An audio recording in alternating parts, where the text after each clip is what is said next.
Hello! How is everybody?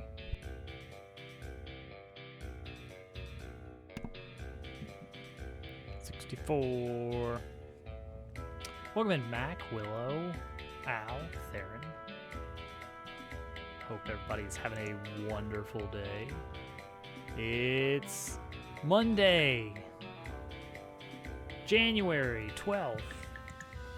And we're going to work on minecart logic somehow. Oh yeah. Minecraft. So it's gonna go like here. And then it kind of like is gonna curve. You know, it's gonna follow the path. So what we need to do is make a path. So let's do an experimental path here. I don't know. Okay, so at some point we're gonna go minecart minigame, which is probably gonna be kind of similar to how the plane minigame is gonna work, which is to say, on rails, but different. So DK minecarts go a certain way. They go the old school DK minecart stuff was Jumino kart style. It was all you can do is press jump at the right time, and it's basically just jump over obstacles, jump up to different tracks. That's basically it. They expand on it a bit in DKC2 of like we've got other carts on the track that are also going, and they're throwing things, and also there's barrels you have to jump up and hit that are basically switches, but it still boils down to just jump at the right time. DKC3, I've only played through that one like 2 or 3 times, so honestly, I don't know. How is it that I've only played through DKC3 like 2 or 3 times, tops? And I remember so much of it. Like, it hasn't been recent. Like, on the order of 20 years ago. And yet, when I saw some people racing it, I was like, surely it's not that hard blind, but some people just might not be as good at video games. No, I think it had some fun ideas. I think the density of gimmicks might have been too high. Like, I really enjoyed the levels, but I feel like it rarely let you catch your breath with how much stuff it kept throwing at you. But maybe, you know what, maybe that's good. You know, keeps your attention. There's something new in every level, but it feels so new, you know? I feel like DKC2 was, like, DKC1 had next to no gimmicks. Like, there weren't gimmicks. It was like, some things can move, some things bounce you. I did not care for the baby. It's a weird, gross-looking character, so I don't blame you. Okay, so point number 1 here. Like, it should connect like right here, right? -1. So we're gonna have a -5. Let's see if we can figure out the numbers on this. -1. And then the next one needs to be this halfway point. Stops making railroads. That tracks. Waka waka. It is up by 1.5 and back by 0.5. And then the next one after that is, we're at 1, 2. Okay, so there's our path. So how can we convince it to follow this curve properly? It's with the out variable. And if things go well, we don't have to do much. Nope, hang on. This one? Like, that's pretty close, and that's just integers, which is nice.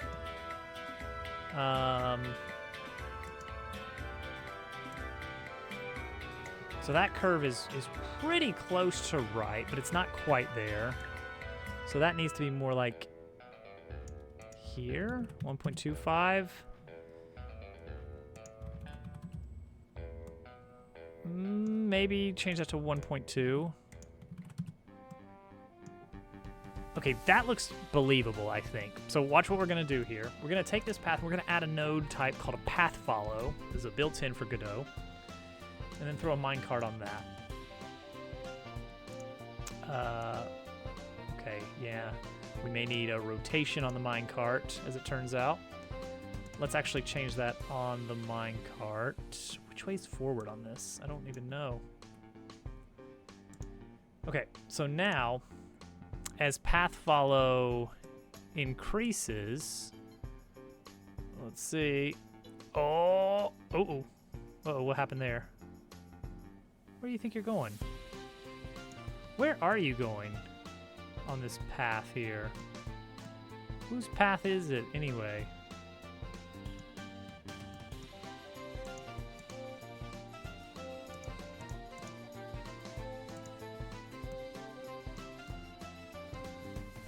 Oh, look at that. Yeah, there's a little bit of a wiggle. Okay, the 1.2 is not good. Change that 1.2 back to 1.1. Willow! Can't believe you missed the intro. I don't think I ever beat Illusion of Gaia. See, I feel like this is still bad. All right, change this to like 0.5, 0.5.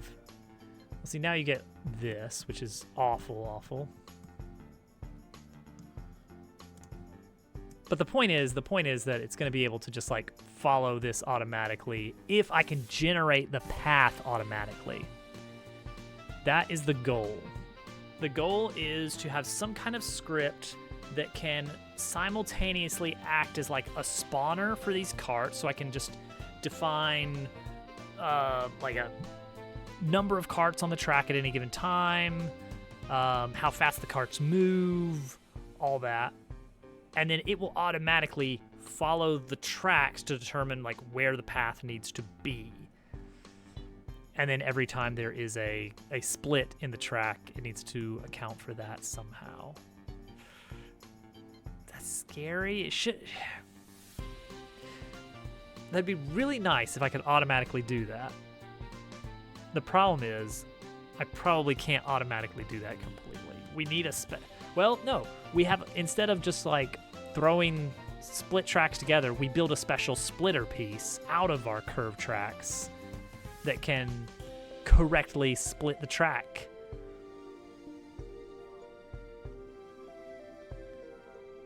And then all we have to do is have a list of cart track pieces. Unless we're gonna move cart tracks. Are we ever gonna move cart tracks? I kind of do want to move cart tracks. Uh-oh, I kind of do want to. How do we do that?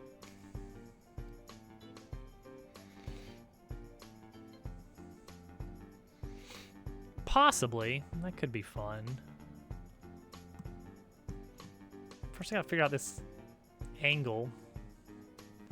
So this is gonna be a 45-degree angle though, so that's actually doable. Negative 0.5, positive 0.5. That looks pretty good. And then the out would be positive 0.5, negative 0.5. That's a pretty smooth looking angle. And then just for completion's sake. All right. So what does that look like when that moves? Nice and smooth. That looks pretty good. That follows the track very nicely. So we've got the angle figured out. Resident Evil 4 minecart section, give Dabble a gun. Everyone wants Dabble to have a gun. It's just a recurring theme. Okay, so that's passable. So now the question is, see, this is great for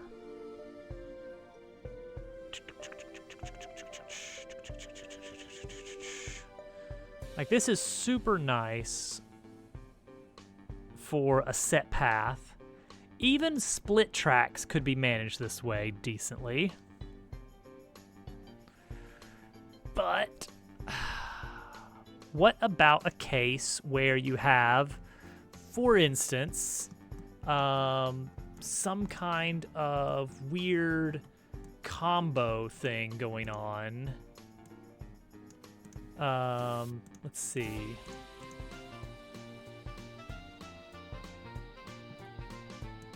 Where it's like, sure, like this.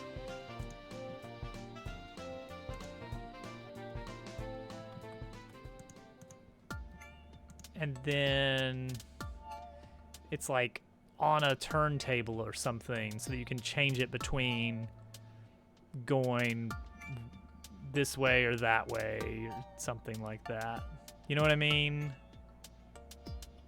I mean, it's not a great example, but you get the idea. I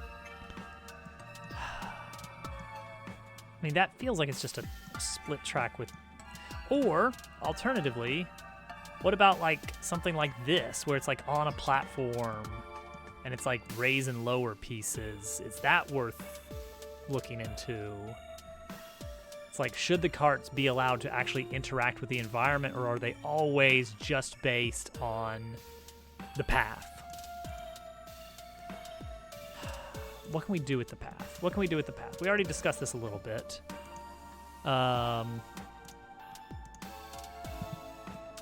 Easiest one is use them as obstacles. It does make me want to somehow make the obstacle more deadly, bigger. Like, you have to avoid it. You can't just jump onto these carts. And we could solve that by putting like a spiky,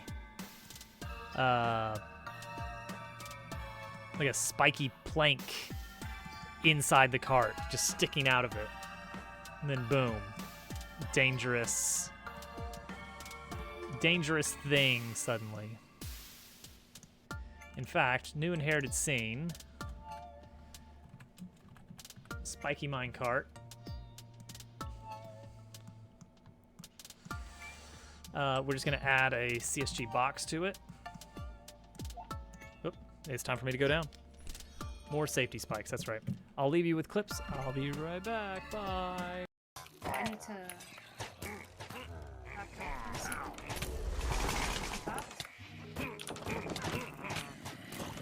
I'm realizing what I should probably do is make myself a map. Never mind. That was not the message I thought it was. The message was actually, we're running a little late. So, not time for that yet.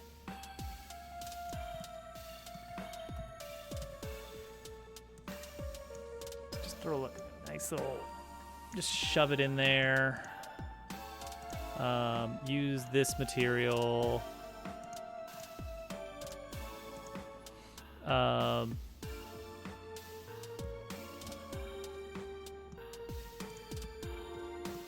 Scoot it back a bit. And also give it a little bit of rotation.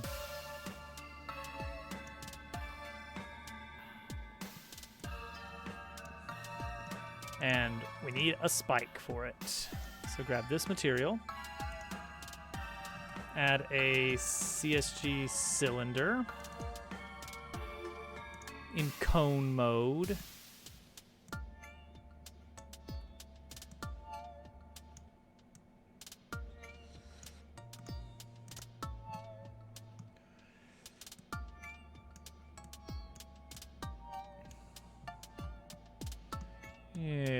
Yes, a nice spiky normal thing for a minecart to have. Maybe I should make that a little bit more... Ooh, that's deadly. 2 spikes per. I don't think the spike should be a part of that CSG. Should it? It should not. It should be separate. Makes the mesh simpler.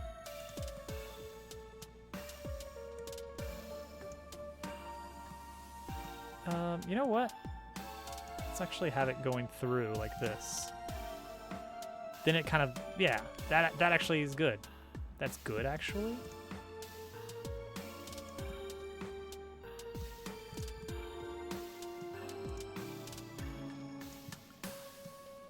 A second one. Nice. And then duplicate this whole set. Duplicate it again.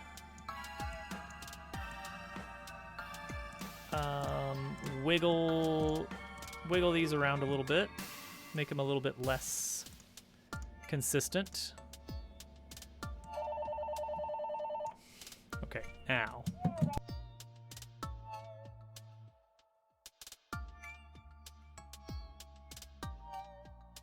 You guys, get back on board.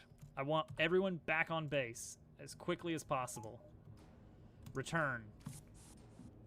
This is it. Fire everything at the enemy shields.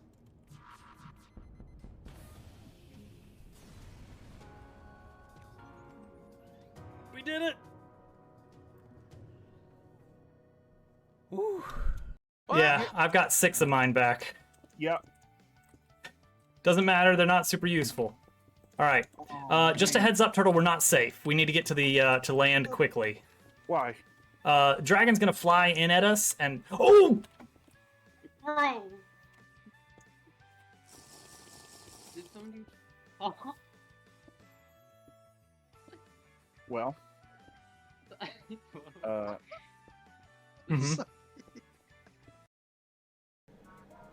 I would like to spin again. What's he doing? I don't know what he's doing either. He's heading towards another bankrupt. Yeah. Yes! Yes! I'm gonna solve the puzzle! Alright, go ahead! It's like you don't even want a gift!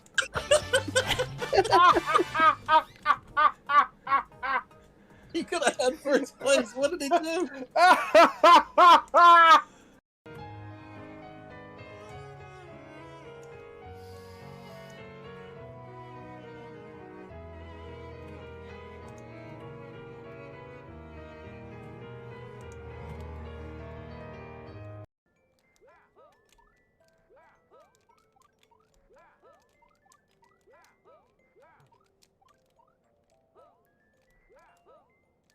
Oh, buddy!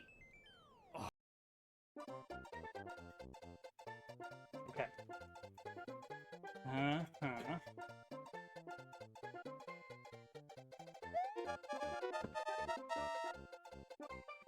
I might be the greatest gamer. Exactly.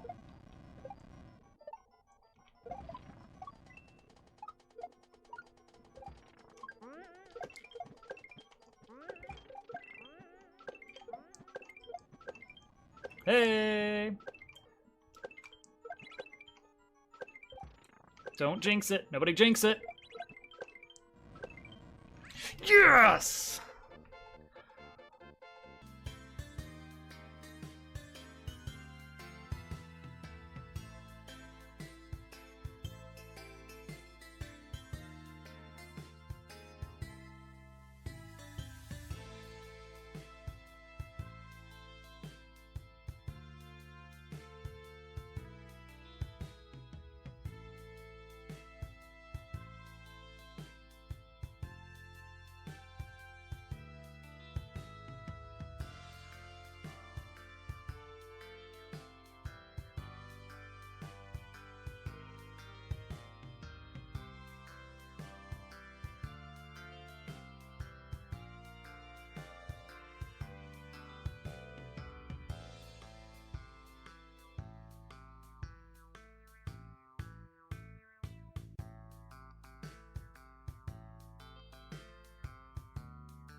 Thank you, Al. Thank you. All this up and down. The collision box is not going to perfectly align with the mesh, and that is okay. It doesn't need to. Okay, so now we would have spiky minecart rolling around at the speed of sound. So this one is big enough that you can't just jump over it. And it's got big old spikes on it, so you know it's bad news. It never does that. Okay. So...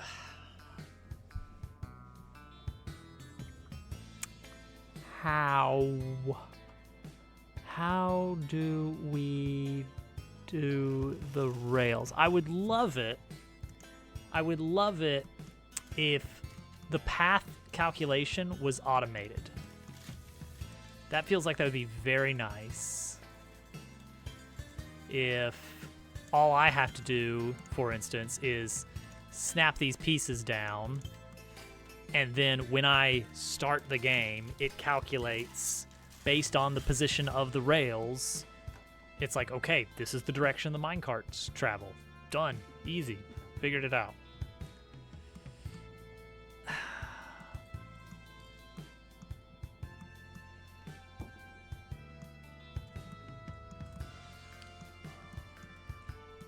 How would this work?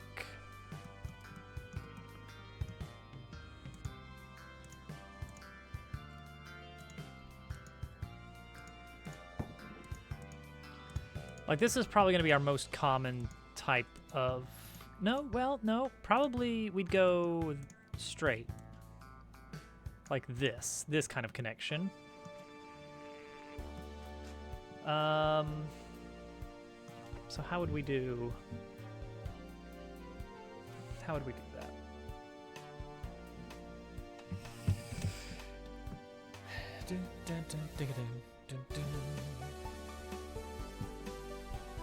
All right, so if this is our connection blob.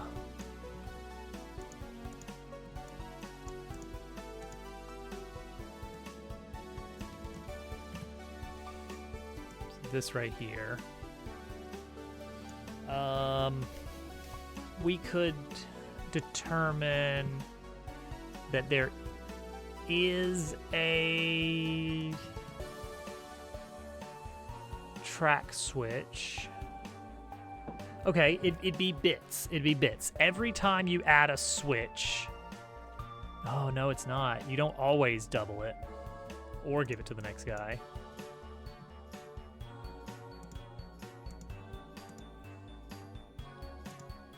So, for instance, right now, there are 3 potential paths. There's path 1, or maybe path 0, path 1, path 2.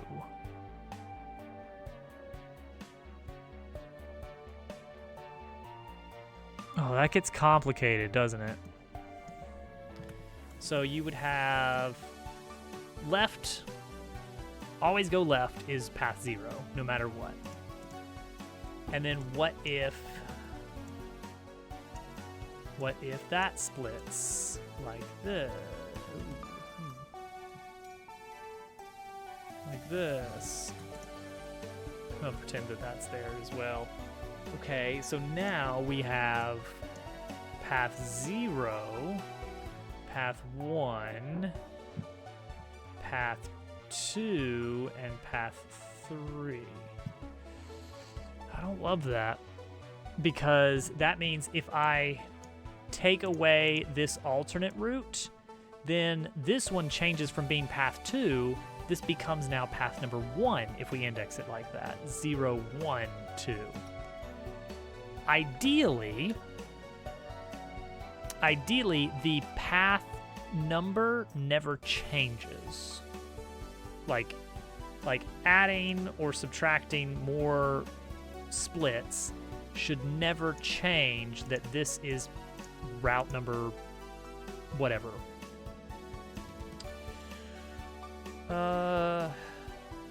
So instead, we do it as bits, but different. Okay, here's the new plan here for this. We're gonna say that we're gonna encode it as a binary number.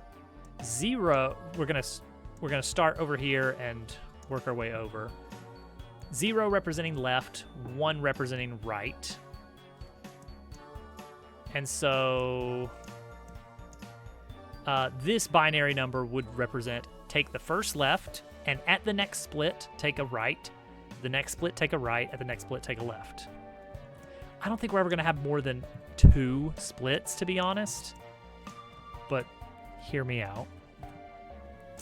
Now, what does this mean? And then that equates to 6. That's path number 6.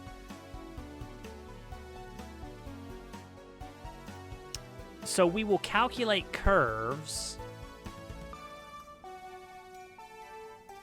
So we're gonna have our tracks going splits. We're gonna have splits upon splits. I mean, ideally we won't, but you get the idea. And so this becomes left, always left is always path 0. Left 0, right, left, right is path 0, 1, reverse, so 2. Awful 2. And then this becomes path left, right. Wait, no, left, right is 2. This is left, left, right. So 0, 1, 0, 0, or path 4. This becomes right, 1, right, 1. So that's 3 and path 1. So boom. Now we have curves that can be generated and indexed in this admittedly weird way. So internally, I can keep track of which curve is which. And then so the tracks are going to be set up a certain way. You know, like there's going to be a certain like path chosen. Like this one is going this way, this one is going this way, this one is going this way, this one is going this way. And so the tracks will be in state number 2, which is to say at the first, it's take a left and then a right, left and then a right. That is binary 2. And then whenever I switch a track, I can iterate through and see, oh, that was the curve that was on this branch. Oh, geez. We're going to have like a tree structure. I don't need this. I don't need to build something like this. I really don't. So in this case, we have a left path, which leads to a left path, which leads to a left and right path. This one splits to a left and right path. This one is right, and then this one. So this is the full structure of this one. 0, 4,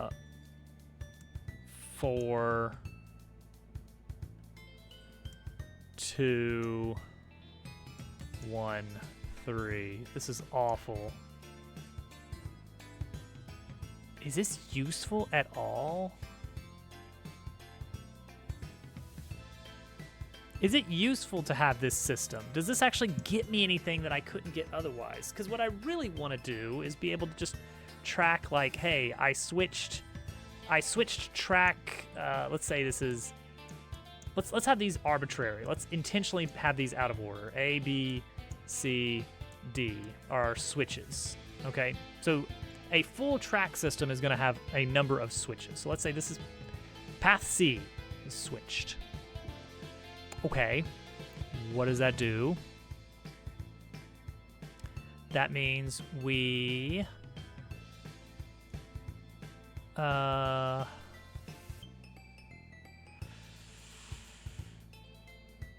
yeah, we have 5 total paths, 4 total switches. Is it always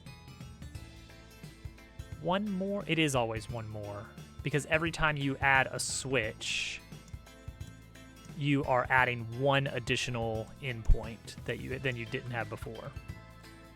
So yeah, so that makes sense. 4 switches represented now in big blue blobs. 4 switches, 5 paths.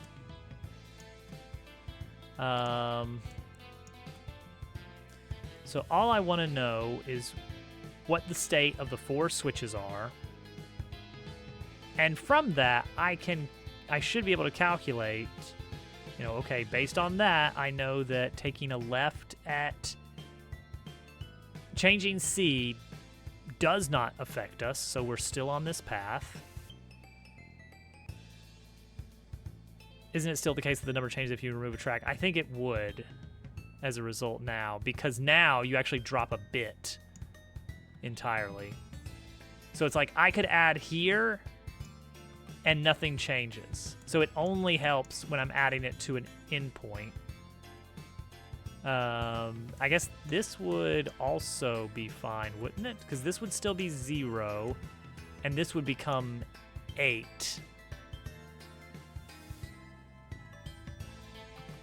But if I bifurcate here, then that 8 changes to a 16. So that doesn't get me anything either. Like, I don't think I get anything out of this system except for being able to number the paths in some way. And I don't think that's useful here. Like, what if I just calculate it every time you... Calculating the path is going to be nothing. Calculating the curve is going to be super easy.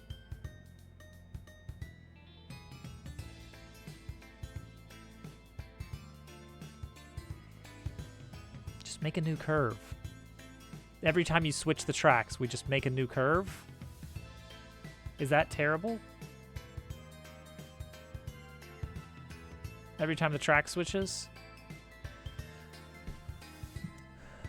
So what do we need to do for that?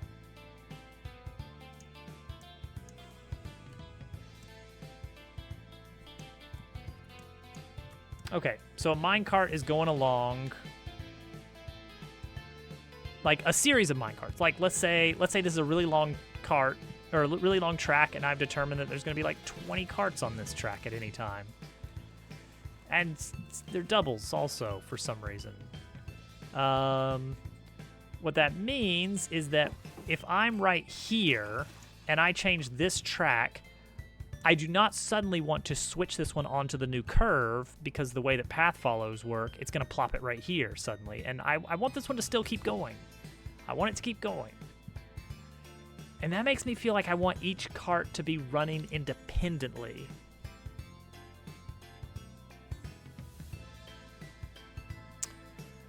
What if each cart has to calculate its own setup? Like the track has a curve built into it that you can path follow on.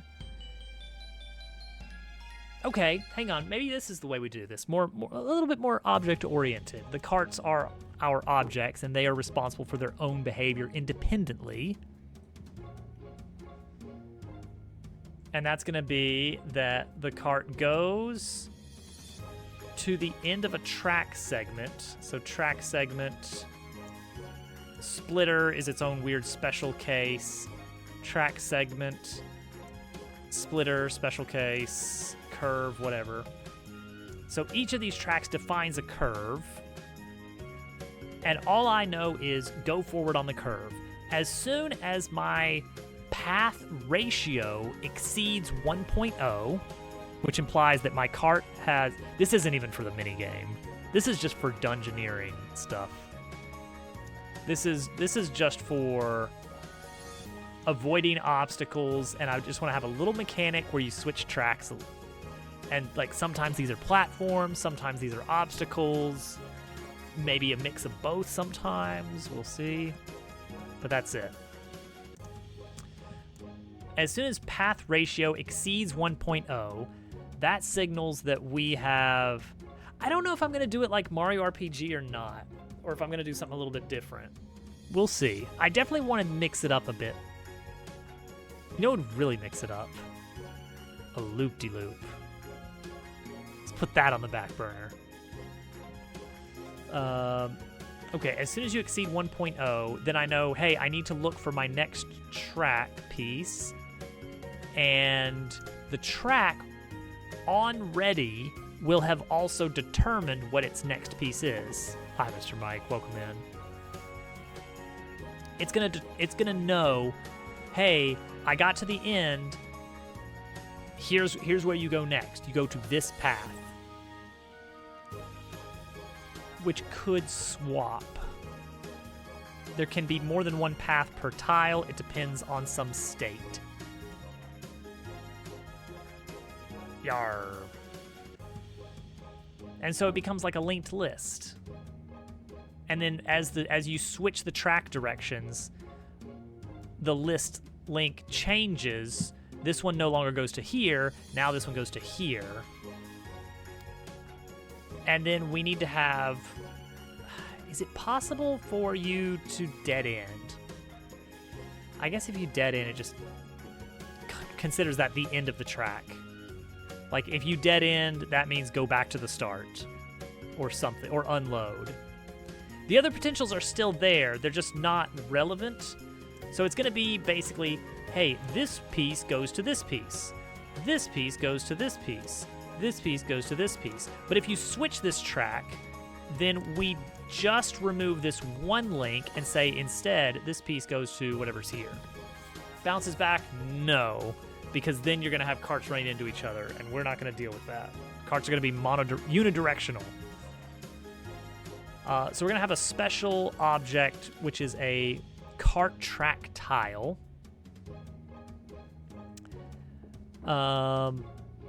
You don't need to. That's the beauty of it. Cart track tile.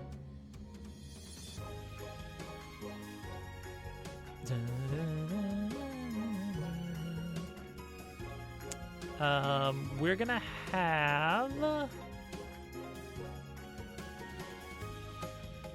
18 minutes 3 seconds. That's very specific.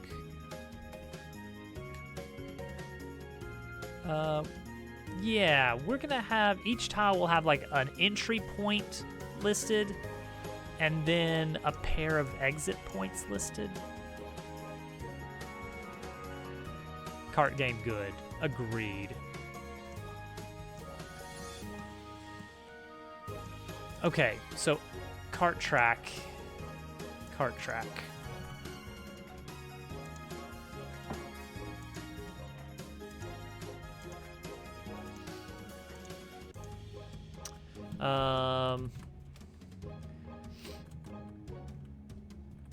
Cart mechanics folder here.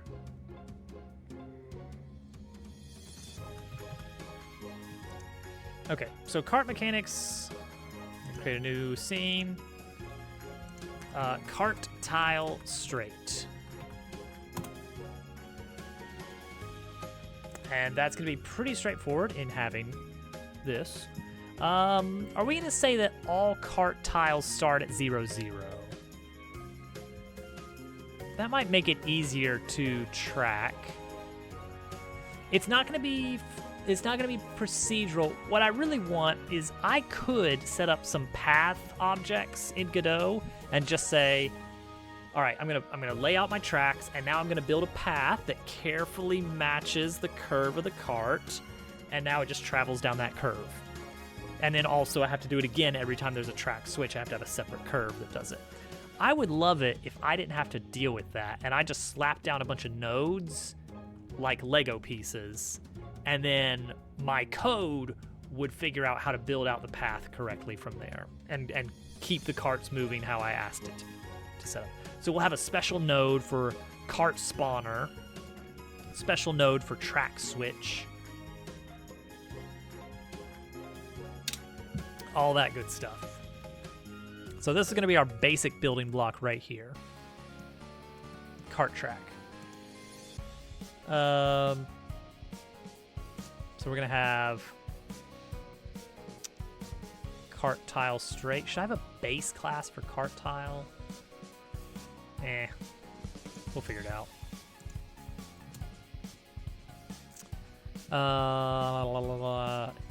We want... We'll figure out how this is going to go. There's going to be a curve, or a path 3D. And this is what the carts are going to parent themselves to.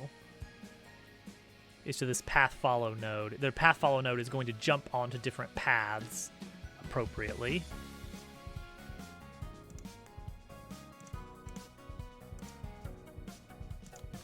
Boom. There's our first path.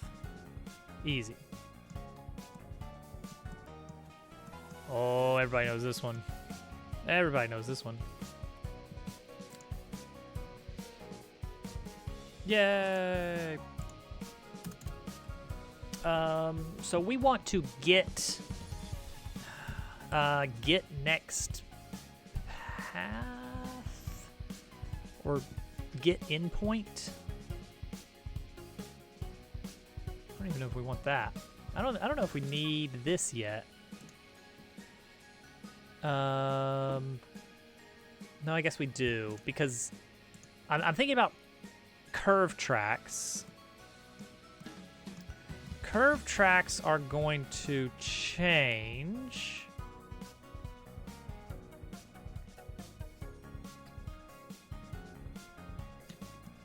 Well, no. When I get to the end of the path, then the minecart needs to determine which one to go to. So when I jump onto a track, I need to determine which path to take.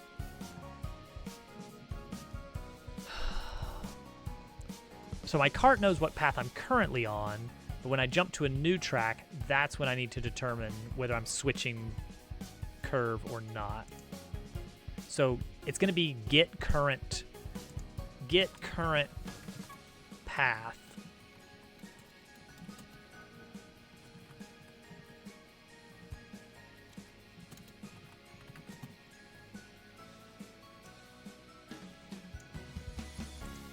There, that's straight path easy. Now this does mean I need to make sure that I don't accidentally flip these around.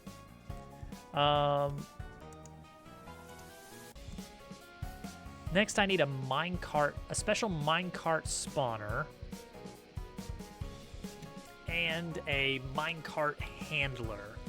Are all minecarts going to be handled by one class?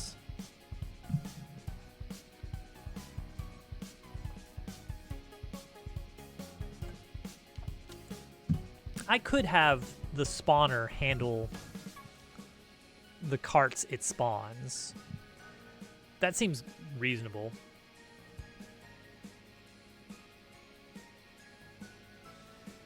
Why not? Why not?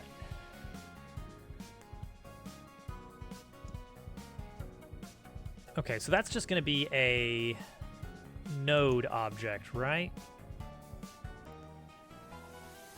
Trilogy from the Super Nintendo Indiana Jones, or am I? No, oh wait, I might be mixing up something with Super Pitfall. Or no, not Super Pitfall. Pitfall: The Mayan Adventure was another like Indiana Jones style game on the Super Nintendo that was really good looking.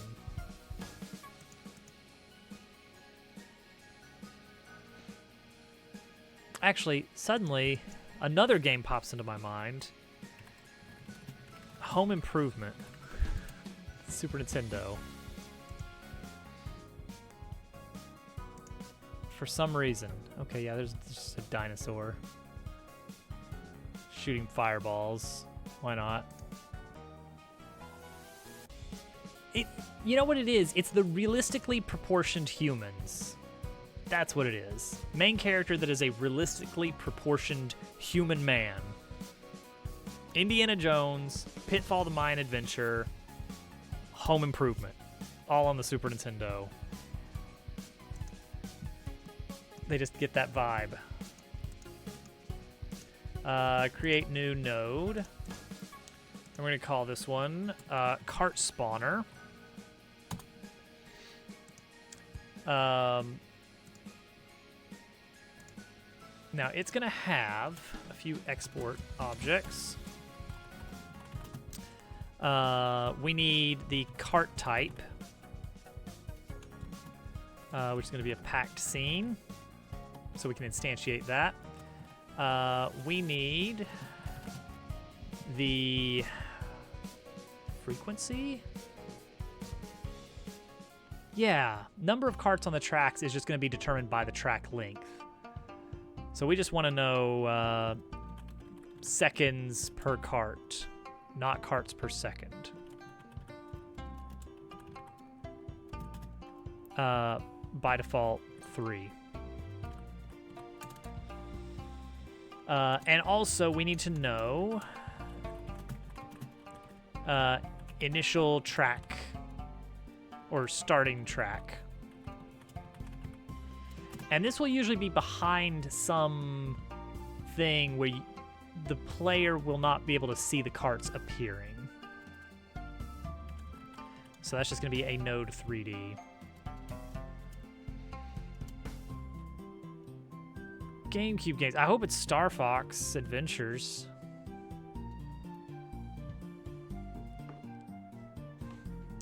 So this will both manage the cart spawns and manage the cart's movement.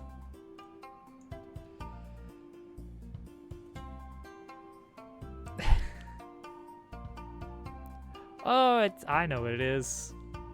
I know exactly what it is. Maybe I should take out all the spaces. Would that make it even harder? Hard mode minigame, no spaces. That would actually make it really hard, wouldn't it? Oh, let's see the one. This is, yes, that's the one. Look at that, mode 7.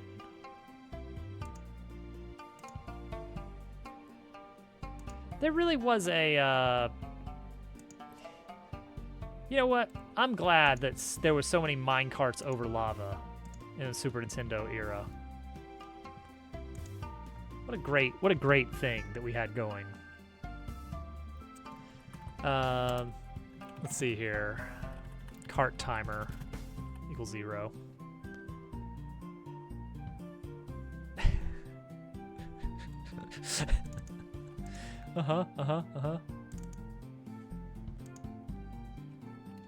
All right, so once cart timer is less than or equal to 0,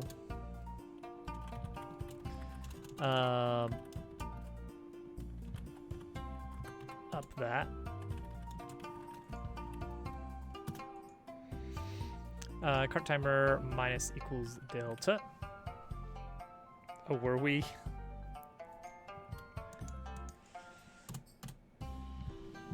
I hope it's some sort of cane. Or perhaps a rod. No.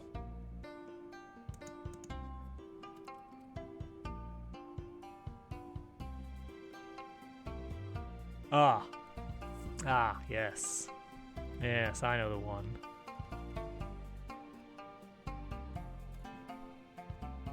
Keep going in order. No! Germ Top betrayed us all! Alright, spawn a cart. New cart equals cart type dot instantiate.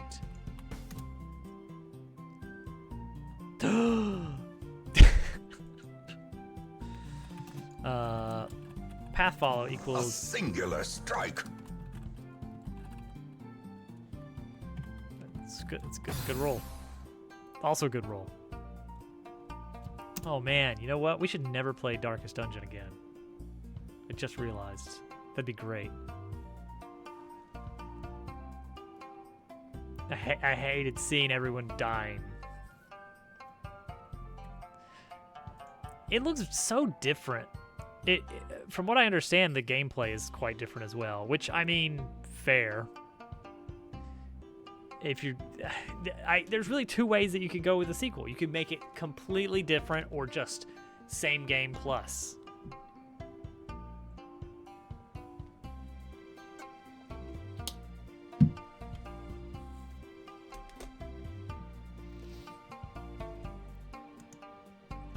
All right. So we're gonna say, spawn cart.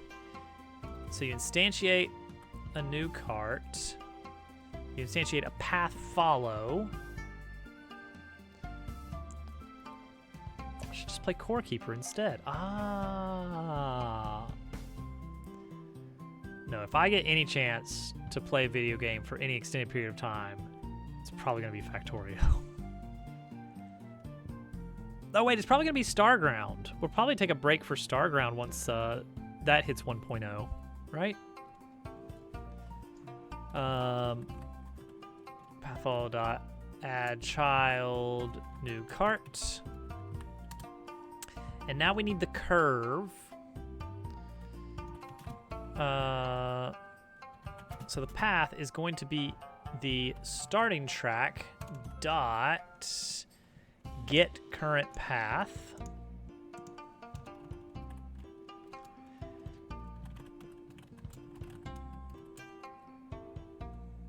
So add a path follow to that. I've also heard good things on Core Keeper, which means I can't. I must not.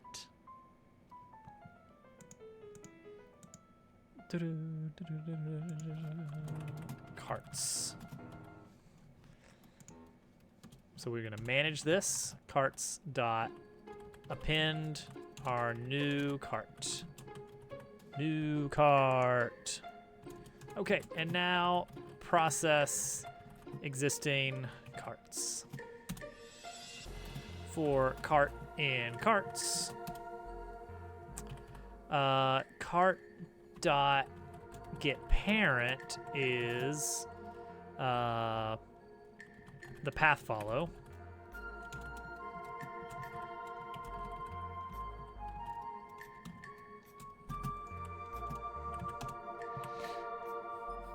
Can't pay attention to chat at all. That sounds pretty nice, Germ. That sounds extremely healthy. What did they end up deciding to name the feather? Did we ever find out? Did we ever find out what they named the feather? Pugstorm's second game. That's pretty nice. I couldn't tell you what my second game was. I have no idea.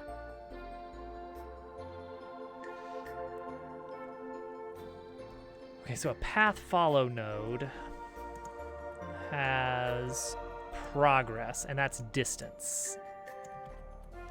Oh, we should also have cart speed. Cart speed.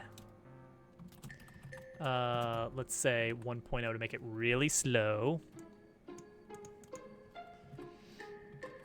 Path follow dot progress plus equals cart speed times delta.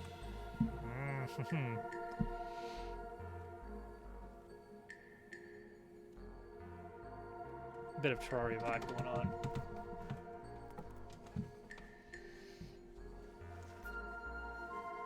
You know what? You know what sucks about making games? Having to make a ton of content.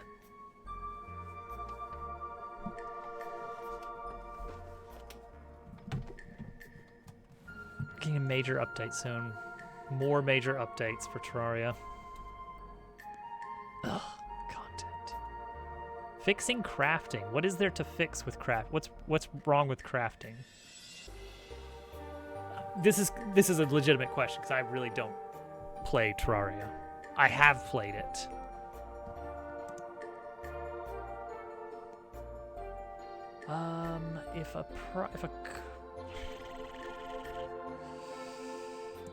If a progress node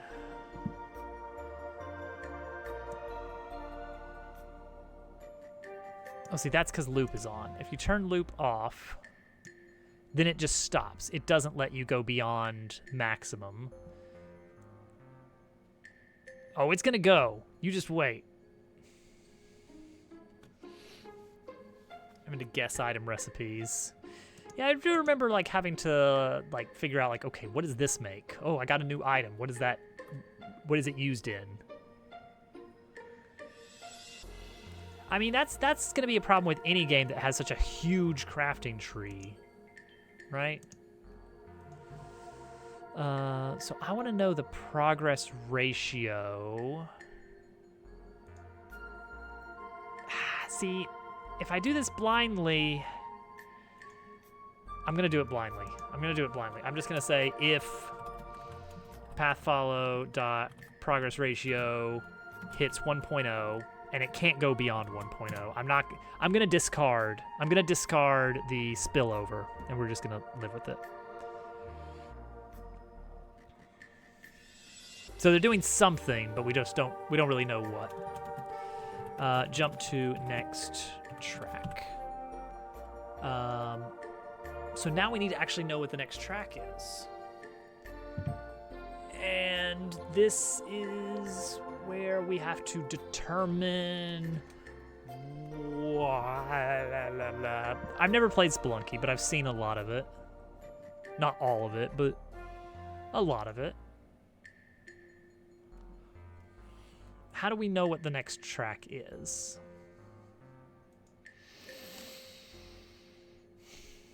How do we know what this next track piece is?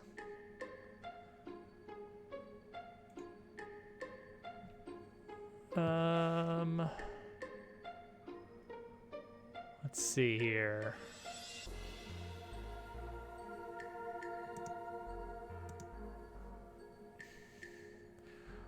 We want this thing at ready. Maybe?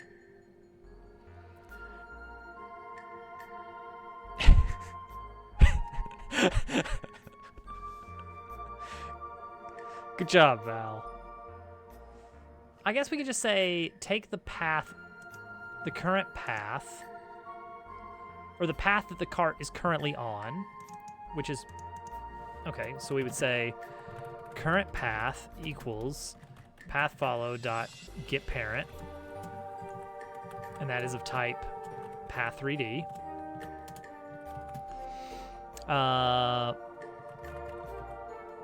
Termination point is current path dot curve dot get points dot points get I want to get point count. Okay, is there a way to just get the last point easily of a curve 3D?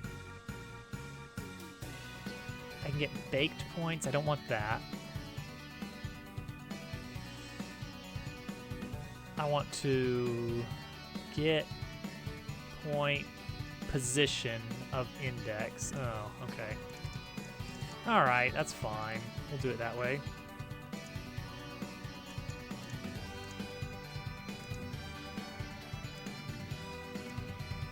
Okay, so get point position of point count -1.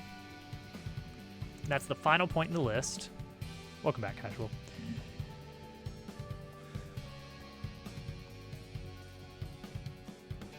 Post tried to get GQ his Xbox 360 to work on his PC. I vaguely remember doing something. I fixed something in OBS, I remember, which was nice.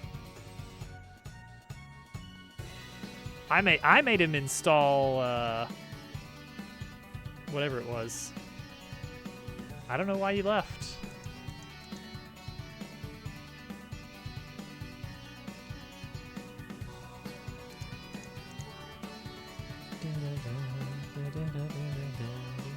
Termination point. Okay. So now I want to look at all tracks. To do that, we're gonna look at all cart tracks.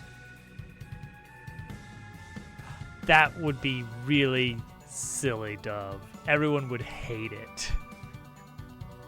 Perfect.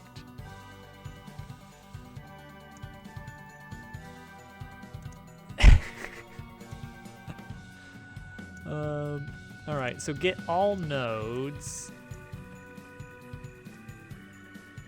Oops. Oh well. Alright, so get all nodes. Or should I do this in the ready function? Because we're never going to create a new track, right? We're just going to move it. So when we ready up,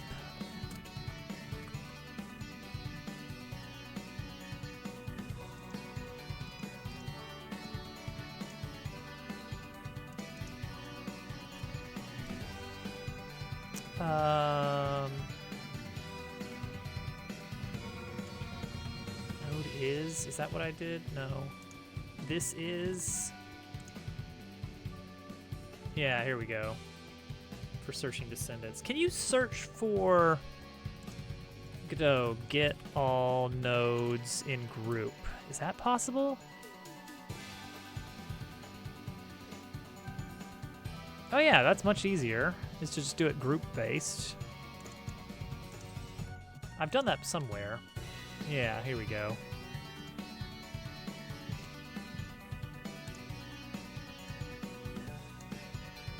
Okay. So we can do something like this.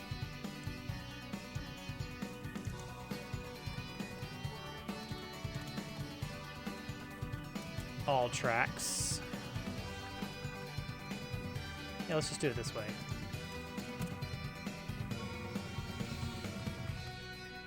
Array of node 3D some suches.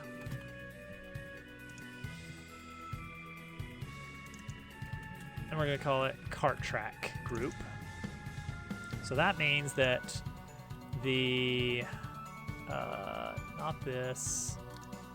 not this, the cart tile. Maybe we should call it cart tile. Because we're tiling it, right? We're making it tileable. Array of node cannot be, well, it is, all right, fine. Just call it just say it's an array. How about that? We're not even going to specify a type. Cart tile. So we want to say that this node is part of a new group.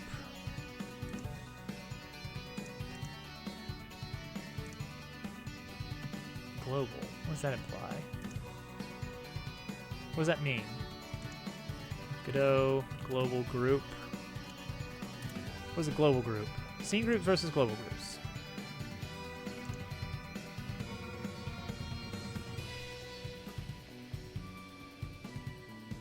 Well, you did, but it's still going to say that nobody got it. FYI.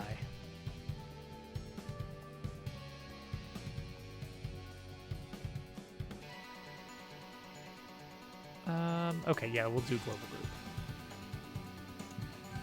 For minecart tiling. Alright, so now it's a cart. Now, there it is. Cart tile.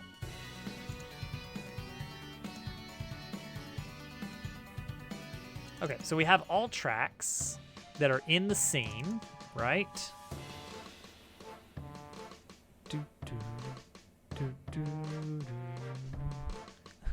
It's the green fella. Luigi? All right, next track equals all tracks filter. Find the one that has a global position equal to the termination point. Wait. Position of the vertex. Of the vertex index. Does that come in as a global or surely it does. So you'd have to take this point, you'd have to add the curve's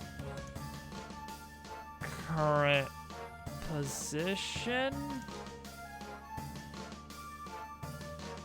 Where are we going to test this? We're going to need a little test scene for this. Might need to add the global position of the current path, of the path follow.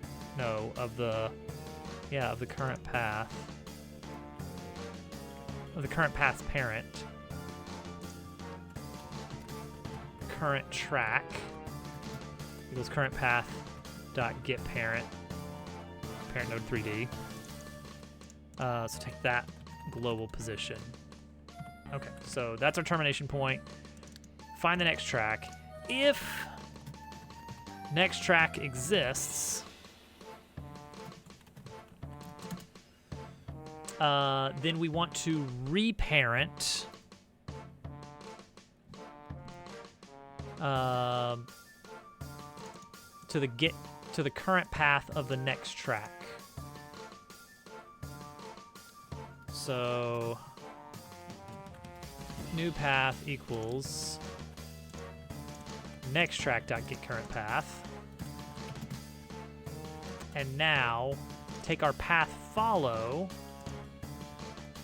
dot set parent, no, reparent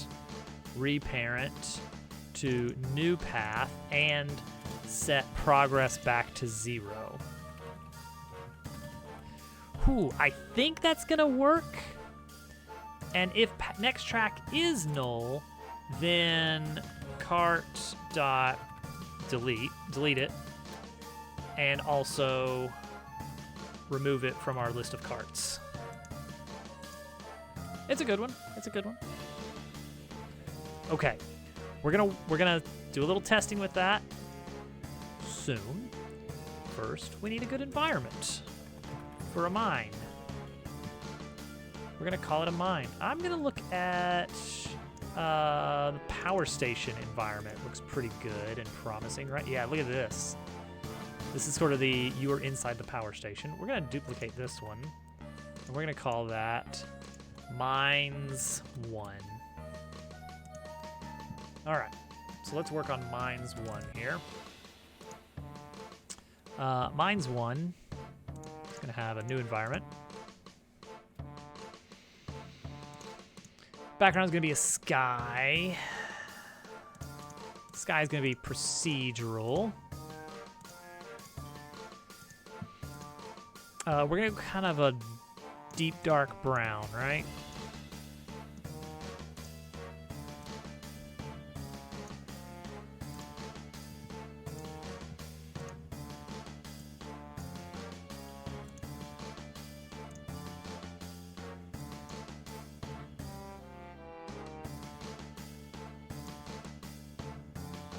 Nice and dark, nice and deep dark. Or should be more of a grayish, chalky-ish, bluish, I don't know. There we go. Favorite song in the game? Ooh. The battle track is absolutely stellar. I love how real it sounds. It sounds like the exact thing I wanted. And I know there was a lot of rewriting on that. And I kind of called out in advance, like, okay, we're going to have to do a lot of rewrites on this, but here's what I want. Okay, this should work. There's the mines environment. Now let's have mines test.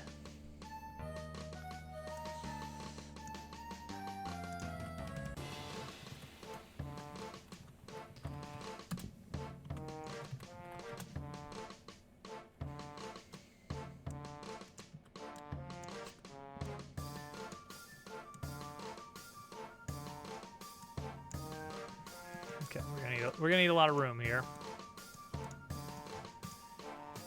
Collision, yes. Texture. Triplanar. Albedo. Kind of dirty brown. Looks great.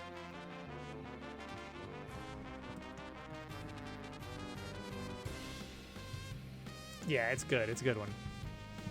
That's the motif. That's the one. Track tiles. We're doing a lot of tile-based stuff, huh?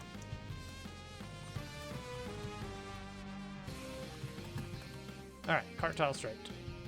Add it on. Boom. There it is.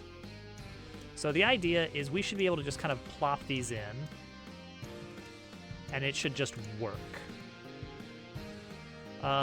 We may want to consider having a maximum number. Oh. Okay. I haven't planned this, but for junctions where we have 2 tracks entering one, we can get away with basically just have 2 separate track pieces that overlap, and there's nothing wrong with that. That works fine. The only thing we need something special for is the splitting. Splitting out is where things get silly. All right, so cart spawner. Cart type is spiky cart. Done. How many seconds per cart? 3 seconds, 5 seconds per cart. Starting track. This one. Cart speed. 1. Let's see what happens. Failed immediately. Oops, I made that a path follow 2D somehow. Try it again. All right, well, that was an easy one. Where are all your textures, sir? Okay, well, it is... Liari, thank you for the sub 4 months. But you can't actually jump. Oh, you can. Okay. 4 months, that's almost a year. Thank you for the Prime Gaming sub. Okay, so we are getting a problem here. Which is that the carts aren't recognizing that that point is available to jump to.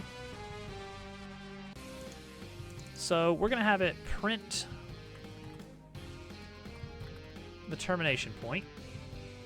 And also on our spawner, we're going to say it's going to take 10 seconds to spawn a new cart. Okay, so let's see what it says here. It says... Uh-oh. It says... Uh-oh. It's, are we looping?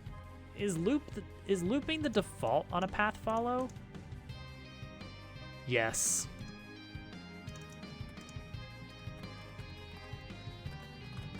False. Do not loop. Now then. Show me. Okay.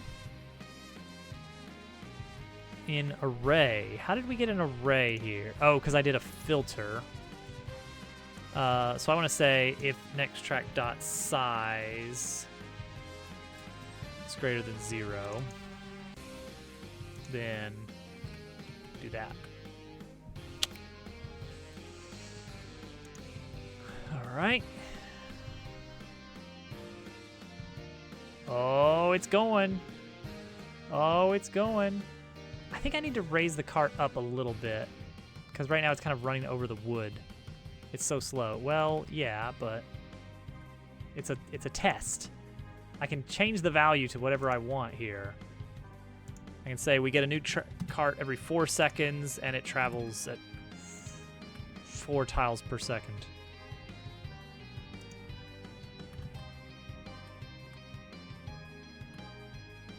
Ah! Ah! Okay, good. We need a delay or seconds offset. And when you ready up,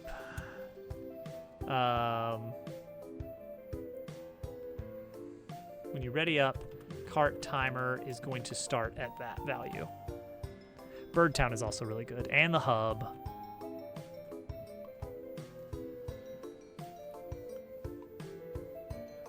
Why is the spiky cart texture just the way it is? What's going on here? Where did all the textures go?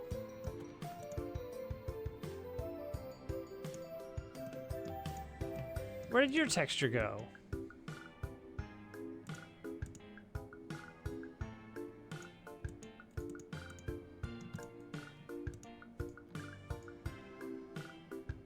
Come on, fess up.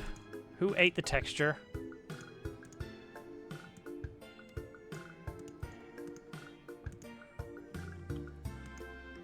What? Come on. Copy. I guess we'll put it on material override.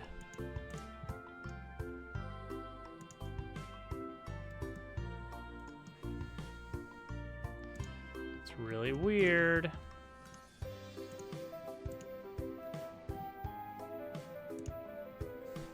Don't love it.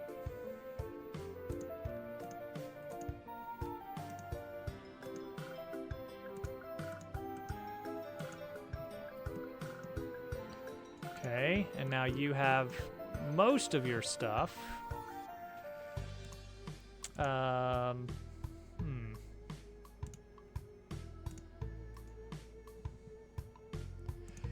Let me just take your material here and paste it here. Oh! I should have known. I should have known. Okay. There we go. We have a texture again. Good. So now, if I have a copy of all these, like this, it might just be, there's something weird on the website version of this, because JavaScript just doesn't like looping things properly. 2. And now, check this obstacle out. Hopefully. Yeah, look at this. Yay! Now the main idea is... Oh, did I get stuck? No. The main idea is that with a digging partner, once we get that drawn, can dig... Oh, uh-oh. You know, just like I was saying earlier, is we should be able to dig under the... Uh-oh.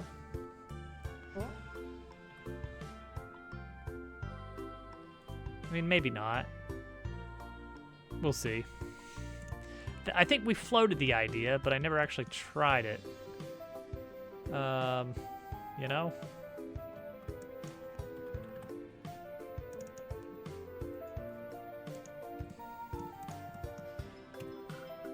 Well, I mean, it looks like it should have... Like, its collision shape is there. I guess I could bring it up a bit. And then we'll see.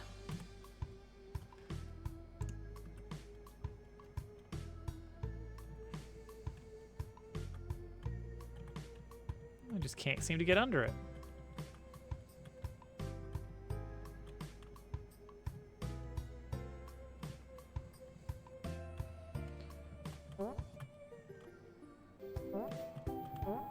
Why is that?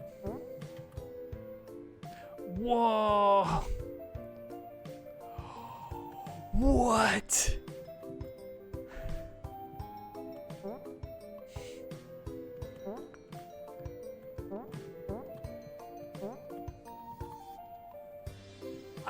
I don't know. I don't know. Why? Why is he... I didn't... Big and weird. I don't know. I don't know.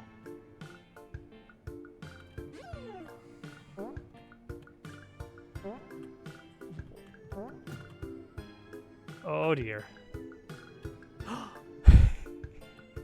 That was tiny.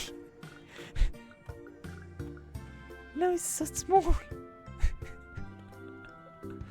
Okay. I kind of know what's going on here.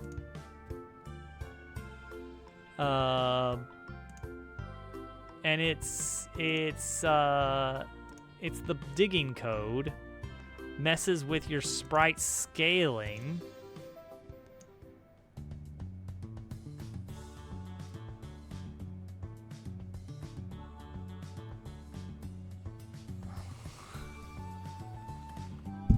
That's really funny. It doesn't actually change the physics. It's just the drawn set.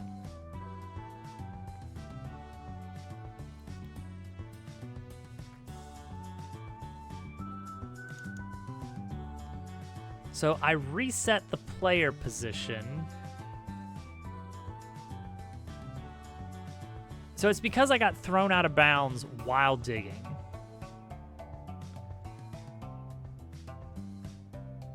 Okay, that's not going to be an issue. That's not going to actually happen. But let's keep that in mind. Let's just have a little item here.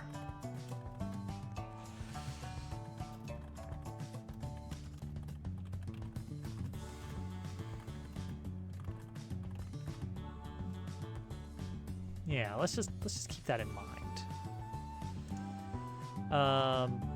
Okay. So this is coming along nicely. Next thing I need is curves. This is the chapter 2 minigame music.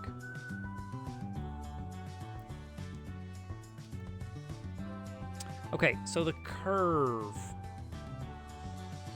Let's have. So we're gonna do something similar to cart tracks tile.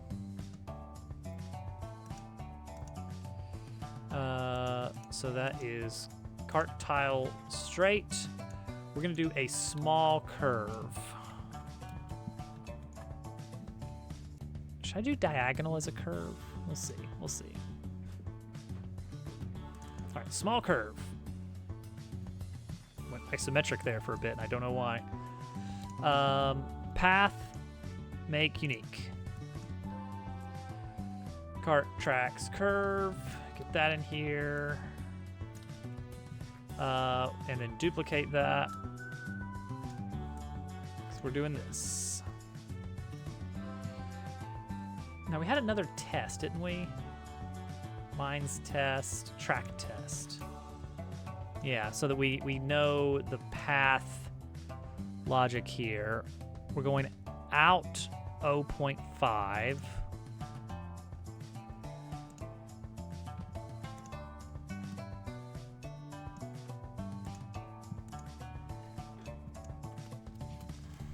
And this is going to be at 2, -2. Never mind, that's positive 0.5. And I think we do want a middle piece here at 1.5, -1.5. Oop. No. 1.5, -0.5. Yes. And the curve we've got on here on the ins and outs is 0.5.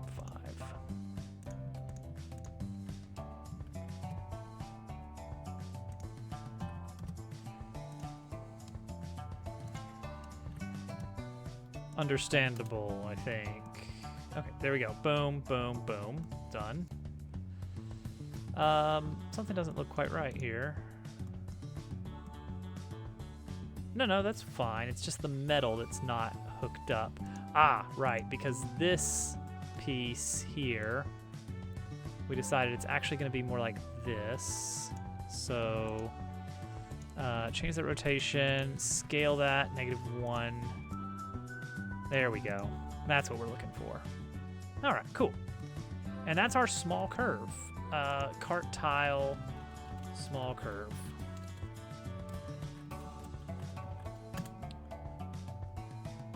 We can't really do diagonals with just what we have so far. Because we need the curves to line up at integer amounts. But what we can do here is in our track test, or not track test, but the mines test, cart tile small curve.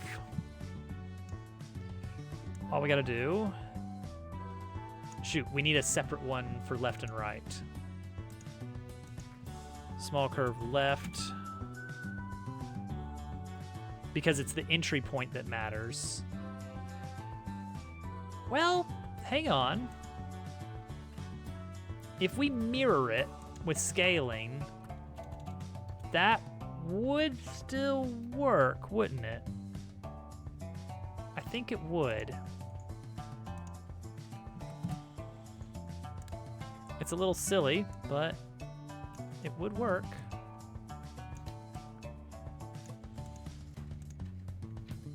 Yeah, the important thing is that the tracks are monodirectional. So we got to make sure we got this right. Okay, so I think that when a cart goes down this track, it's just going to loop infinitely. Let's find out. Here goes. It's gone. It deleted itself. So the curve did not work. Why is that? The path is right at 0, 0, 0. Is it because of this curve out, I wonder? No, because that shouldn't affect the position. The position of this object is all it cares about. 4, -5. The curve shouldn't matter at all, weirdly enough. In fact, just to prove it to myself, do this. Prove to me that I understand how my code works. It's just looking for something with a matching... Yeah. Oh, wait. What did it just do there? It just kept going.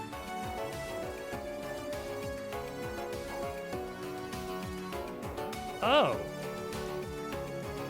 Are you saying, then,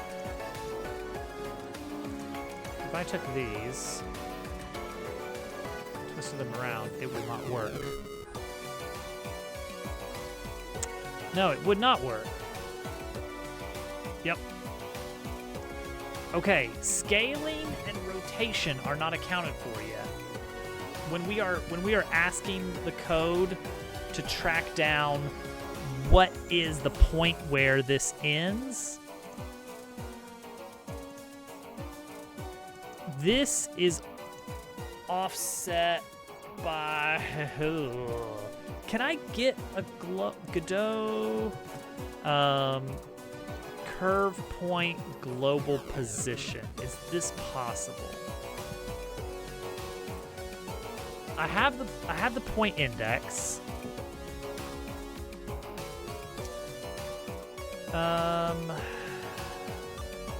Right.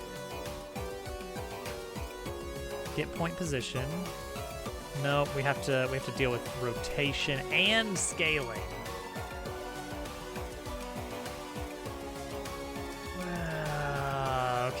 Okay, that's fine. That's fine.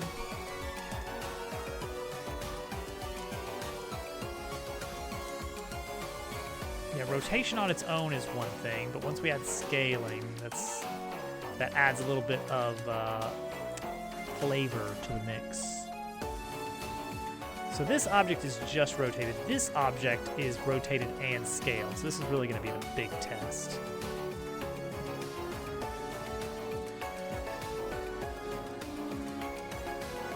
Where does that final point end up?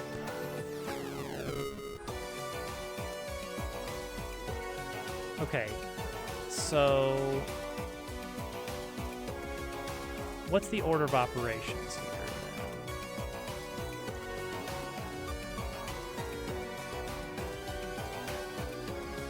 Oh, that's interesting.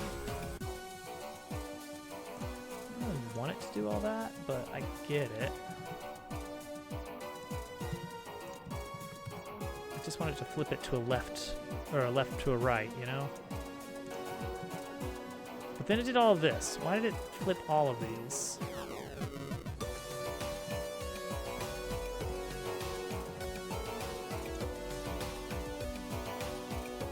Hey, look at that. There it goes again. That's super weird, but okay, whatever. Ah, the scaling is gonna be weird. I'm gonna get myself into trouble here.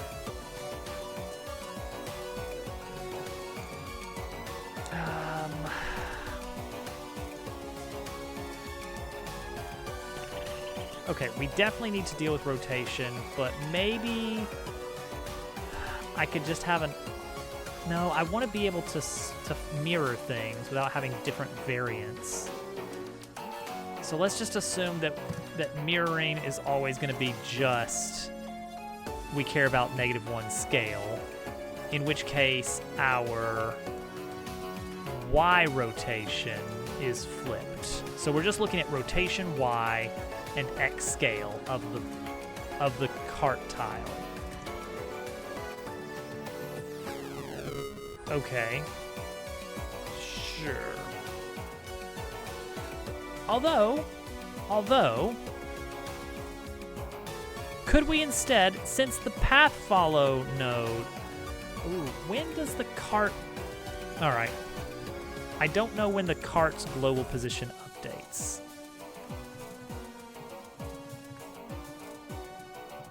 Maybe we can bypass this by just looking at the cart's global position instead of trying to calculate the curve position. Okay, what did we get? No, it's unusable. That's not going to work at all, unfortunately.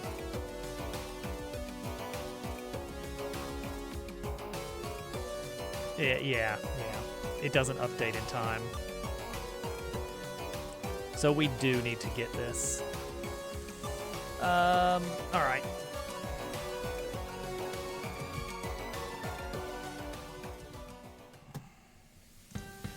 All right, so get the final point.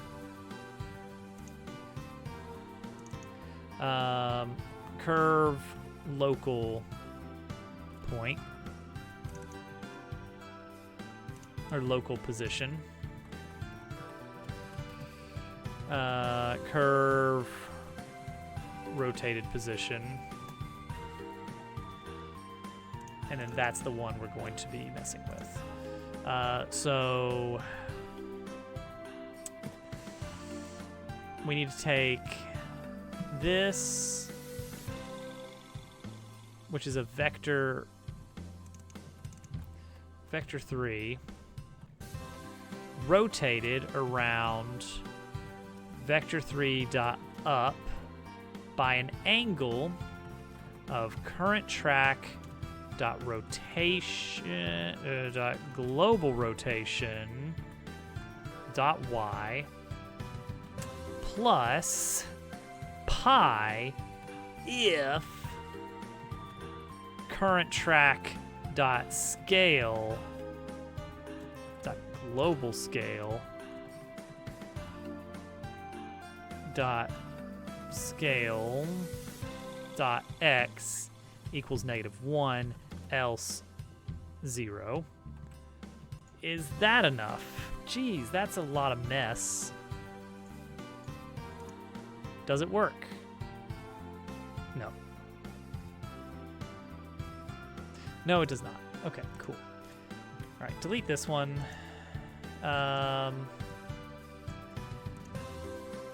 Spawn onto 3 instead, just so we can speed things up a bit. Get rid of 2 and 1 entirely.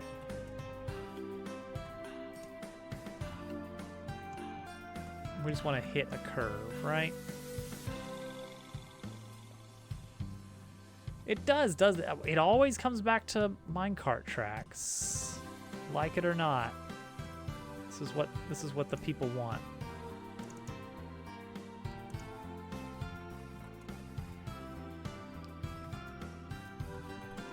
All right, print curve rotated position, which I believe will end up being, all right, should be off by 2. So we should be looking at some kind of 2,2. Boom, what did we get? 2. Huh. Okay, well, I was expecting positive, but the slight offness is also a little bit. Oh, there's probably some floating point shenanigans and tomfoolery.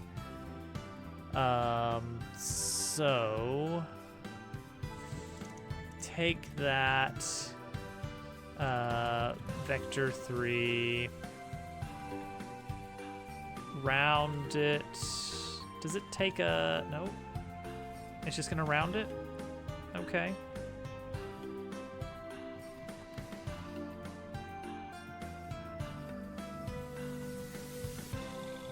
Is there a dot round it? No. Okay.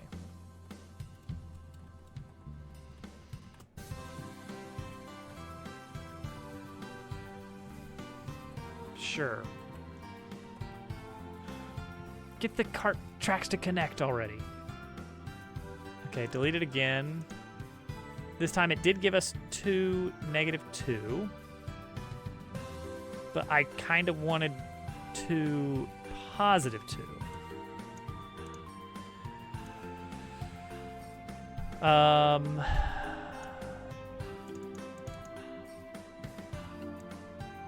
Why would that be off? Let's say that we get rid of this. This should work, right?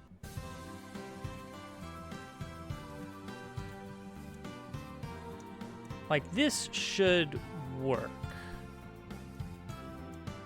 And then crash. Classic Dabble Dragon. Yes, that does work and looks great.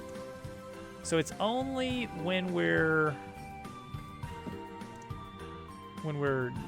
reversing.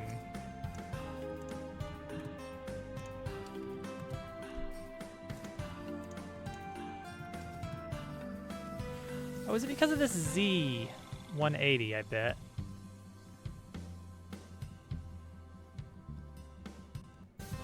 So maybe I don't need that final scaling. I don't know if I do or not.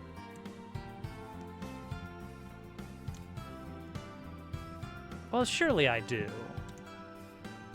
Do I? Get rid of this. Duplicate this one. What kind of rotation do we get here? Why is it rotated on the Z-axis?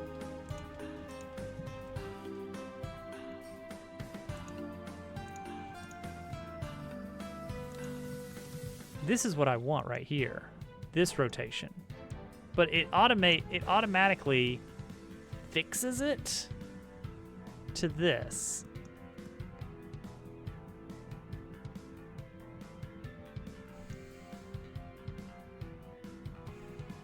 All right, you know what? We're gonna fix this a different way. How are we gonna fix it? I don't know yet. I don't know yet.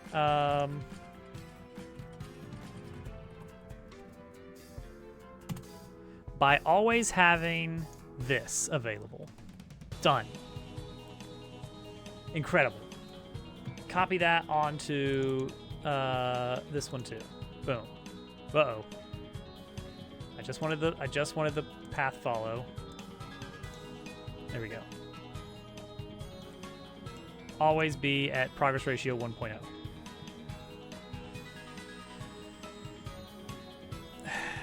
And then we can get the global position of that path follow, right? Right? Can we? We better be able to. Okay, so now cart spawner, instead of trying to calculate this stupid position, we're just going to say termination point is going to be equal to current track dot get node path 3D path follow through dot global position, and that's it. Let the game calculate it for me. Still no good.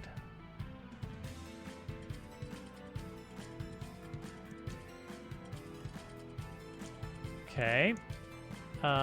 Hey, code. What do you think the termination point is? It thinks it is 4, -5.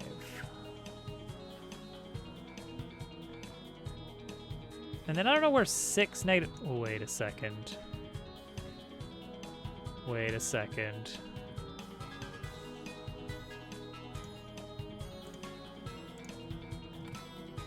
What if...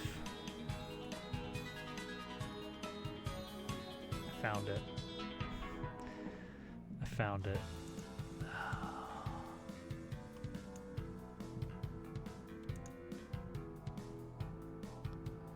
Well, I mean, that's something, unfortunately.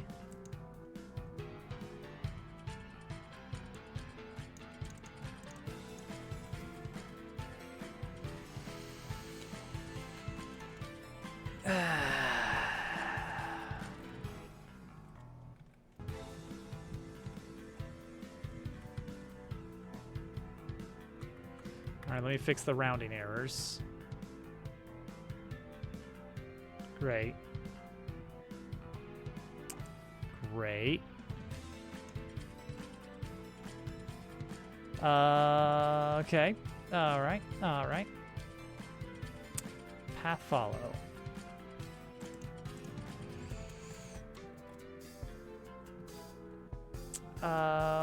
Dot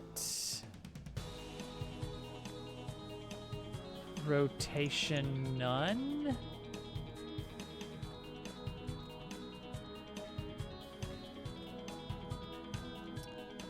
So hang on. So when I create a path follow, tilt enabled. I don't think this will do anything.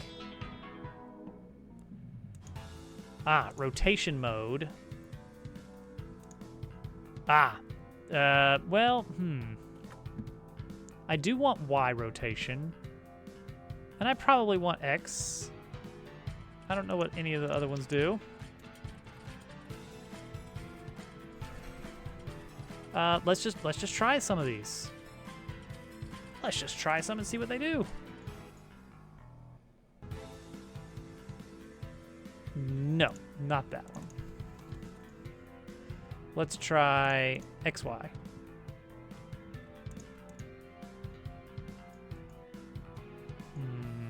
Nope, that doesn't seem right either.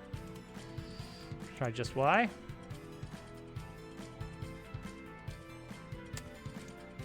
Let's try none.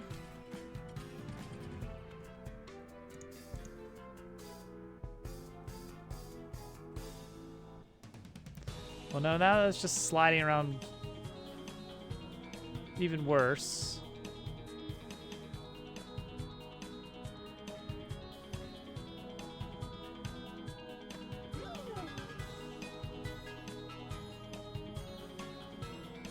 Huh.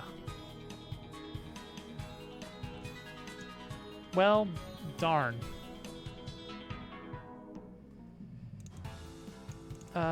Tilt enabled. What's the default on that? Default is true. I don't think this would affect it, but we'll try it. No, it's still flipping around upside down. Because it's getting parented to something that is... Because it's getting parented. Dang it.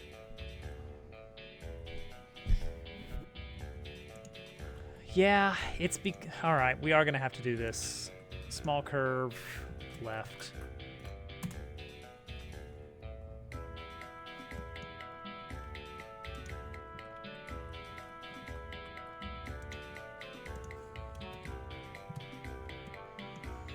All right, so these curves are bad now.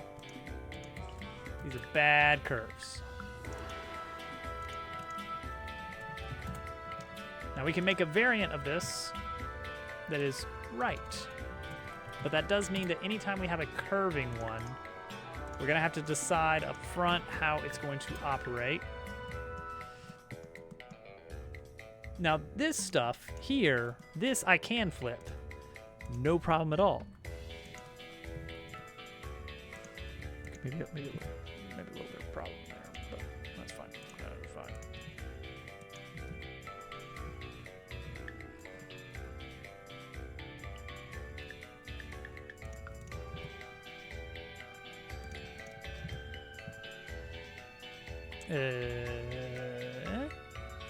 How does this go?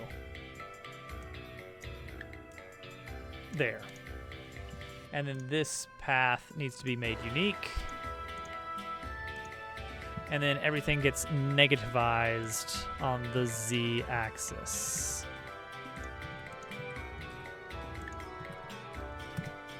Done.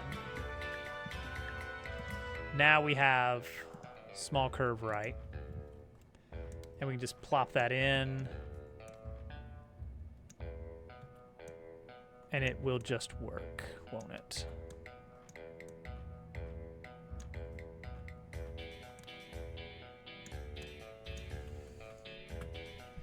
Here we go.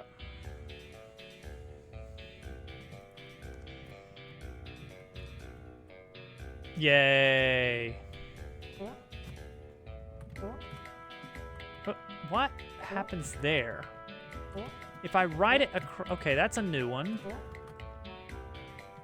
If I write it across an intersection, something really bizarre happens with the physics.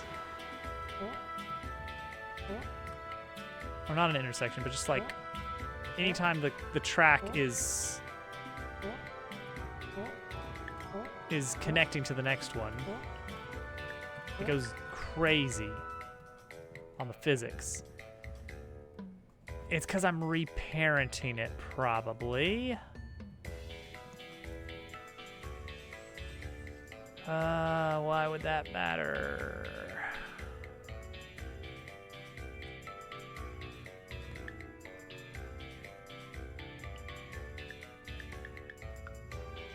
Because I'm going to be riding on some of these like platforms, and I need it to not do that.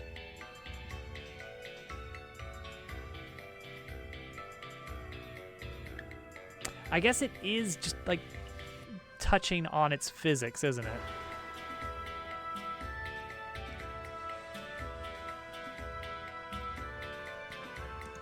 Okay, can we fix that?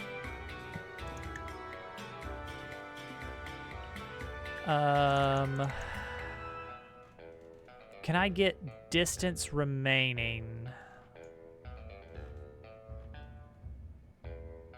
Dum, dum, dum, dum, dum,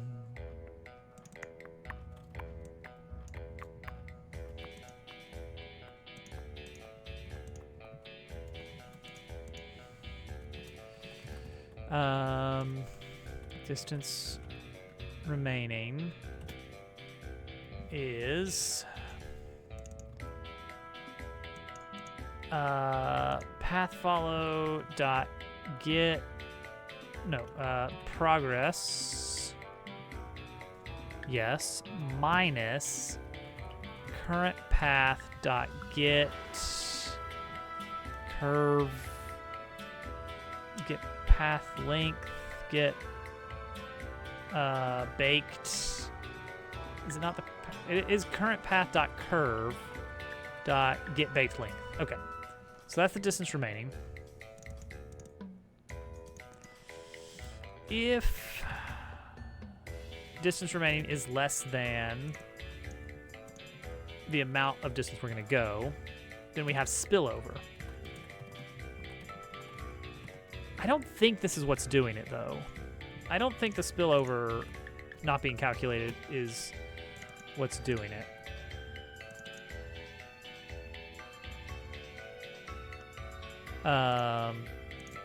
Take the distance we're gonna travel.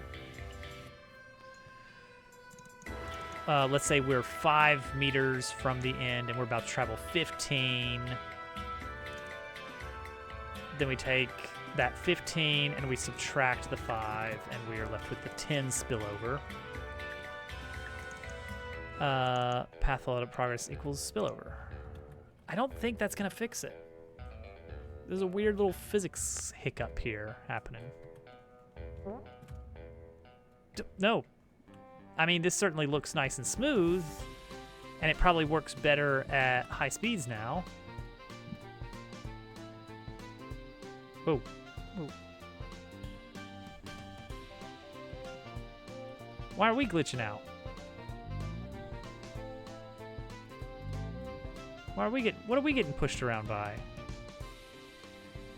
We're not the ones teleporting anything. But yeah, I'm getting like weirdly teleported or something.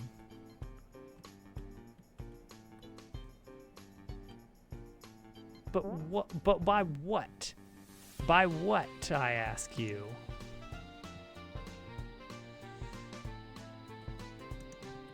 Is it the spillover stuff? Because that should be just affecting the progress. Oh, geez. I don't know how that happened. Oh, right, because I need to set that to 0.0. That one, okay, that was just a typo or a bad comment out. Okay, so like there, it happened again.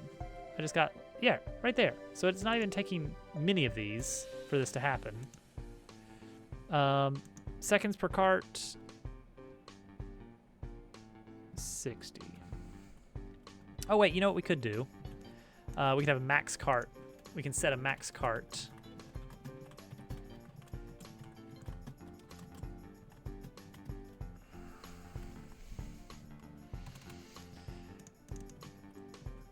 And we can only spawn a cart if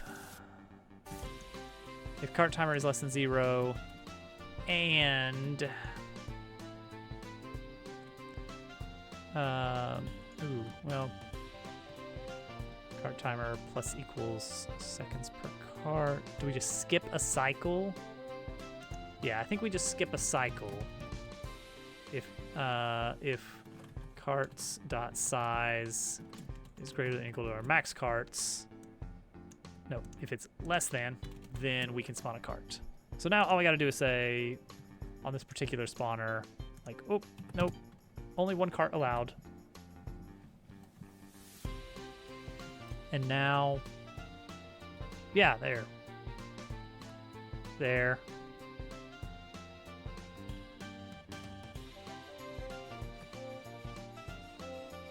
There. Is it only when it's coming around this one? Seems like it. Or maybe it's also this one, but at a different location.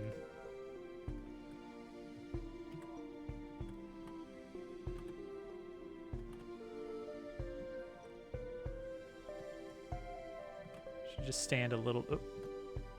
Did I find one? Yeah, here. For that one.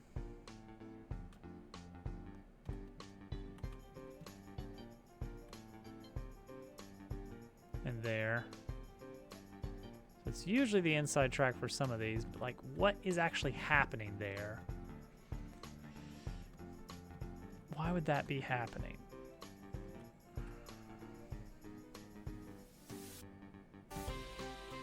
Oh, another cool thing we can do with this. This is a little bit extra, but we can just duplicate the cart spawner and just give it an offset. And what it'll do is it'll make pairs of carts. And if I adjust the timing on that a little bit better, then it should appear. Nope, that didn't work either. How much of an offset do you need?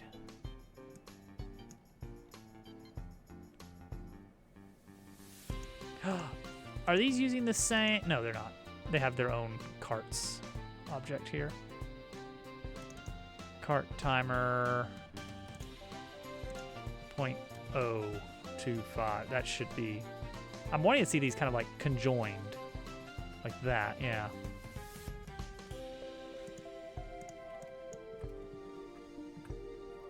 Eighth of a second?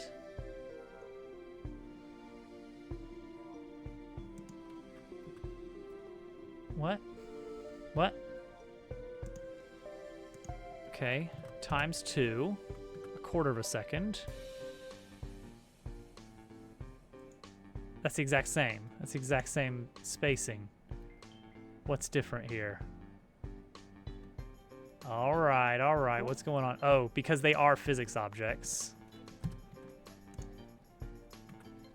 Okay, 1 second offset.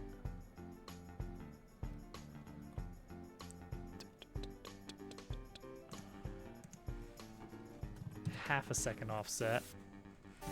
I want them to not collide with each other. There we go. That's a little bit closer to what I want. And I can tell them to not collide with each other. That's not too bad.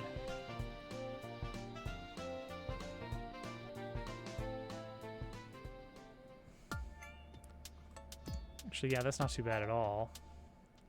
What we gotta do is change the base cart code. The collision. It does exist in layer 1, but it doesn't push layer 1. It pushes actors and partners. Does that fix it? I wonder if it's just something like that. Let's sit. Nope, still seeing it. But now we should be able to set these spawners like closer in time to each other.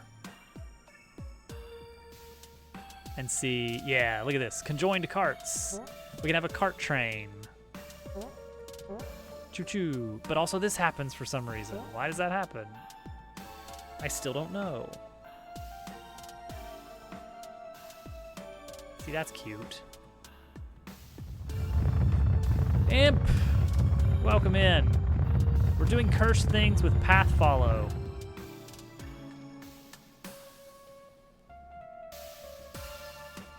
Aha. Get ads, nerd. For 2 minutes. I'm up in the corner. I'm up in the corner of chat, doing corner things for all the people that are stuck in ads. I can wait. I can wait.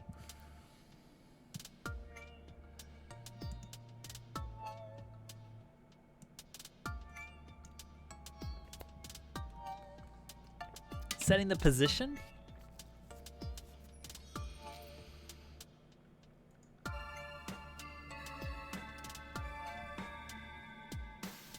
Maybe? Maybe? Setting velocity. What if, instead of reparenting and moving the path follow by ratio, oh, we're gonna break something. Oh, we're gonna break something bad. We'll start. We'll start when ads are over. We'll start breaking things.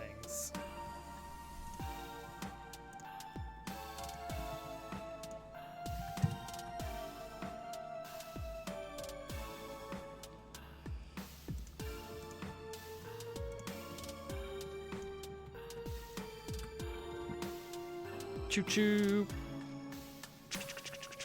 Yeah, look at this. Look at this fun little ride we got. Yahoo!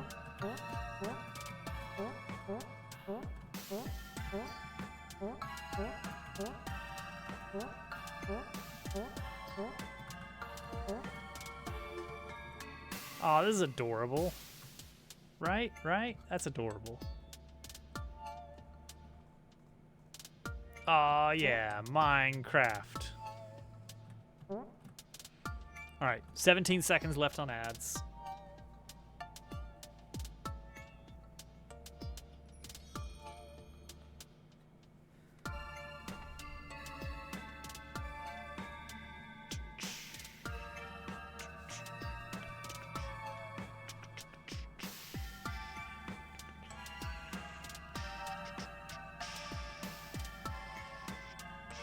Okay, ads are over. I was just realizing a nice like bumpy cave wall would be nice for the mines. And I wonder if we should model it or just make it a normal texture, whatever it's called. Hi, Imp. We're doing cursed things with path follows. So my idea was I'll use a path node to define a trail that the minecart can follow.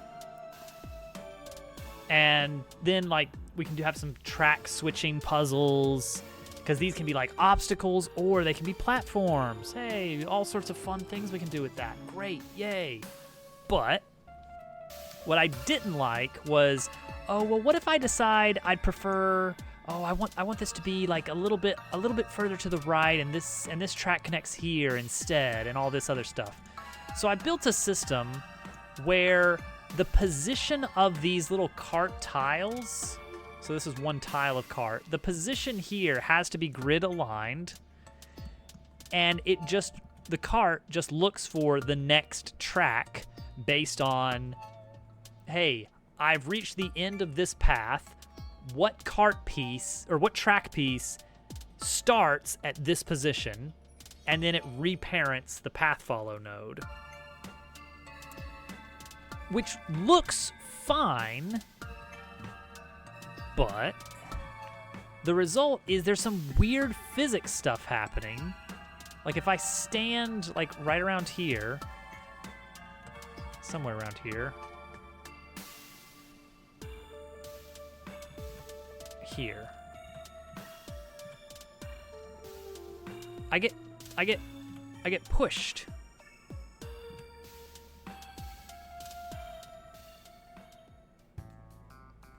Wait for it. Maybe it's a little bit over here. Maybe it's over here. Right. No. Okay. Somewhere there. I just saw it. There's a jitter. And if I'm standing on it when that jitter happens, I go flying. So I've broken physics somehow. And I think it's because of me reparenting these nodes. And so I think what I'm going to do is change it that instead of being parented to the path follow, I'm just going to very strongly lerp the carts towards the path follow nodes. So each of these carts will have a path follow it should be following. So instead of adding a child, we're gonna have an array of path follows, which is a terrible idea, by the way. Path follow. It's gonna follow. So new cart is not gonna be added to the path. It's gonna be added to. What is it gonna be added to? What was the path added to? The path was added to the track. I love the terrible ideas. They're great. They're so cool. We're gonna add the cart to scene manager.current scene, I guess. Okay. So now we have carts, and we're going to process them. No, we're going to say for cart index in range of carts dot size. And now we're going to say cart is carts sub cart index. Oh no, we can't do that because we're erasing things from it.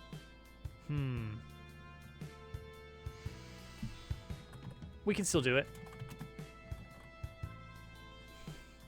Indexes to delete.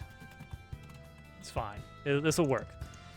And now path follow is going to be this other array of path follows. Realistically, this should be an array of objects instead. Like the cart should own a path follow that it targets or something like that. Should we do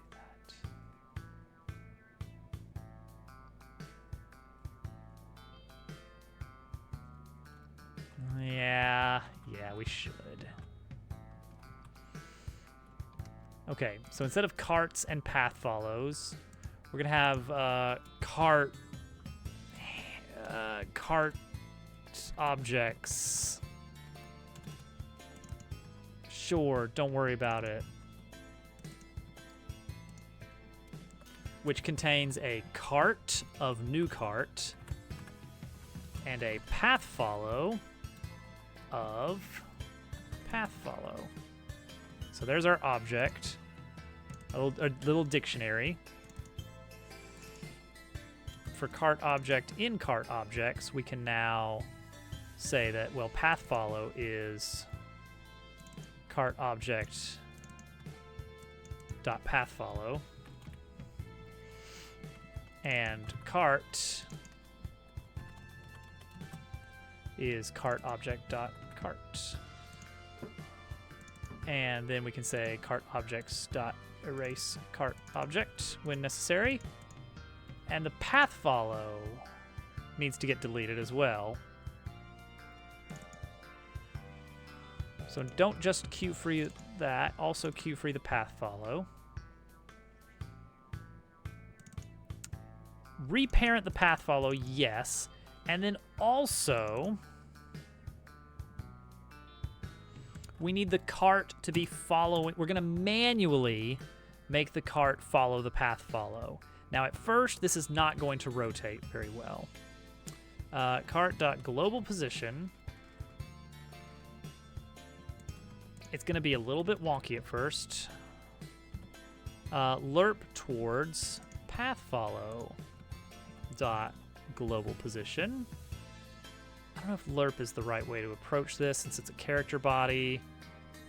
Lerp pretty strongly. Do a strong lerp. Show me a strong lerp here. Please work. Why am I down here? Okay, that's fine. All right, well, I mean, this is something. Notably, the physics are working. I'm sliding a bit on it, but that's fine. No, it's going to be great. It's going to be great. Okay, so now, global rotation. This one is just going to be equals, because I'm not dealing with slurps again. I learned my lesson. Slurps are for smarter people. Deja vu. Oh, we should add that to the soundboard.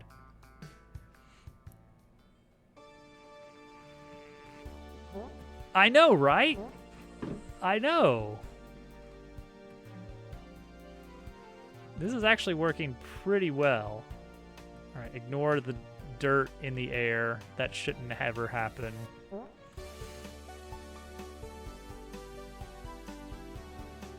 Okay, that's something else to add to my list of things to deal with this partner move.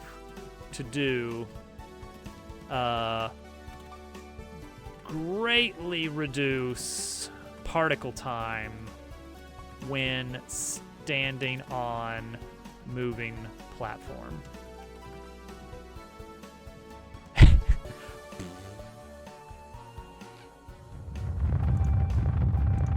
Oh, GQ is here. Yay! Welcome, GQ. Yay! Can you get crushed? I mean, maybe? Probably? This is fine. No, I mean, jolt physics are actually okay. They're fine. Welcome, GQ. Hope you are doing well. Uh-oh. Right. That's not how that should be.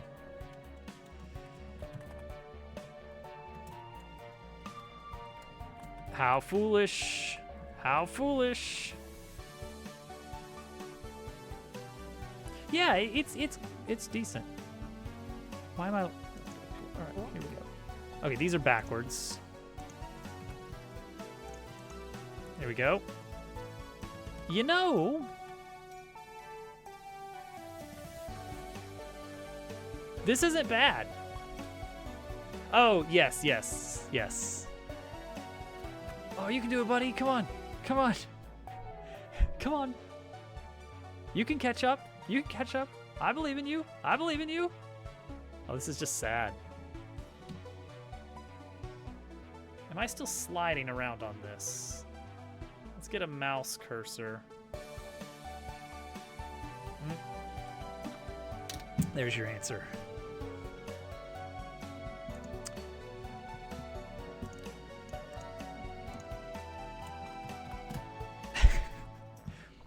The fox is getting removed at some point anyway. He's a placeholder partner. So cart Cart is a character body, specifically.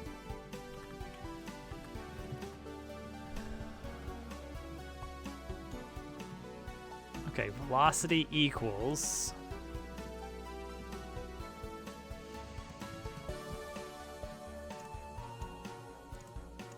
I'm moving 2. This minus this.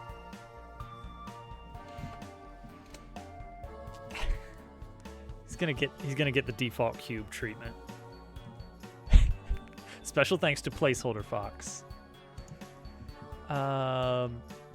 This, and that's it, right? Just the distance between, but then also dot normalize, and also dot, or then also times cart speed. Does this help? Or should I also be doing move and slide? I don't want to actually move it by move and slide, because I think that's going to be less good. But by cheating the velocity, no, I'm still kind of edging my way off on the curves. Maybe I need rails. Maybe there should be little rails on here. I could do that, actually. Lower this coal just a bit, or raise the metal brackets just a bit. But here it's nice because you can just walk across the whole thing. He does a little dance sometimes on the curves, which is fun. Dig, dig, dig, dig. I gotta say, this is pretty terrific.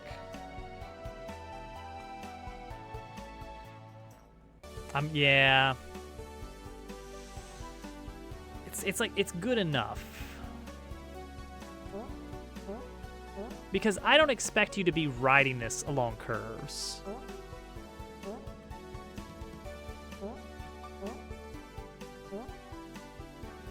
Yeah, it's the lack of move and slide. All right, what if, as much as I hate this,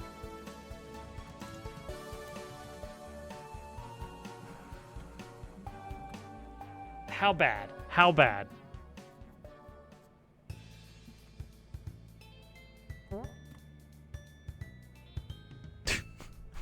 What are you doing? What are you doing?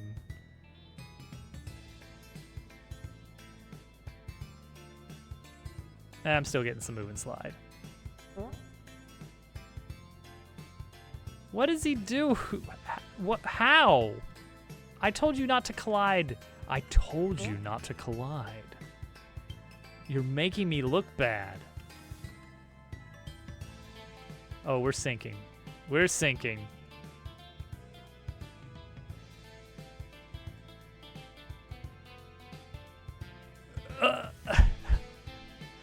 Honestly, this is impressive. This has gone so wrong. 1, 2, 4. Okay. And Spiky Minecart should have inherited that. Yeah. Okay.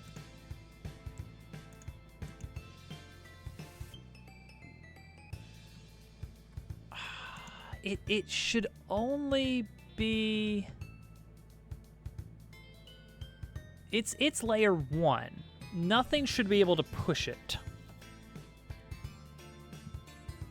At least that's the way I've got the code drawn up. Is that if it's layer 1, nothing is allowed to push it. But who knows? Here, I got an idea. Throw a Spiky Minecart in here. That's just not attached to anything. And tell me if I can, like, push it. No, I cannot push it. Partner cannot push it. We cannot push this thing. But what if...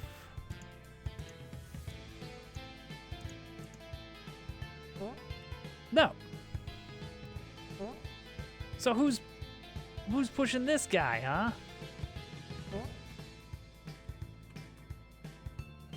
It's me standing on it. It's doing something terrible. Oh!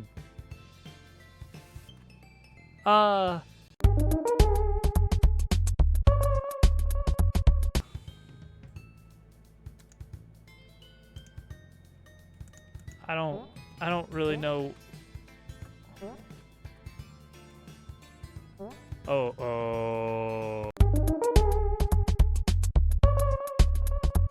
Okay. Oh, okay. Huh. Only the middle one, huh? Only the middle one? No, a little bit with the back one. Okay, move and slide is obviously not the answer. So just jot that one down. All right, this is fine. This is just fine. If we're gonna have any kind of riding, we can do it. I can add some little bits of rails to the sides here, and that's super fine. Nobody will mind. It's a great find when we're in a bind. Safety spikes are enabled. Okay. Huh. That's really silly. All right, but hey, it works. It works as expected. Weirdly enough.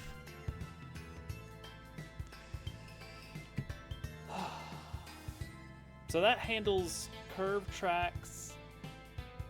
Ugh. And straight tracks. The next piece is, of course, branching paths. For that, we need something that can visually indicate which path the carts are going to go. And I'm not against like abstract floating arrows, like GUI elements, actually drawing a little line on the track to show which way it's going. Like just a little floaty something or other. That's fine if that's what we end up doing. I don't mind. I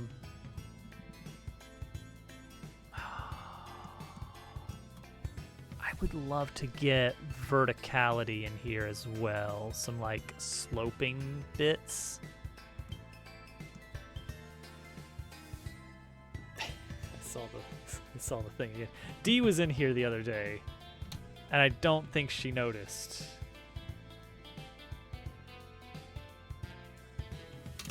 I think the day that Dee notices the Dee Hornet dance is the day we retire it.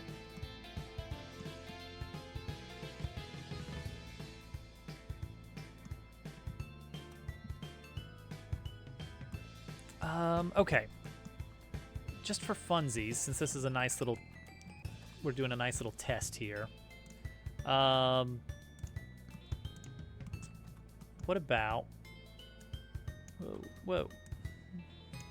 I would like to have a nice little solid wall of some sort.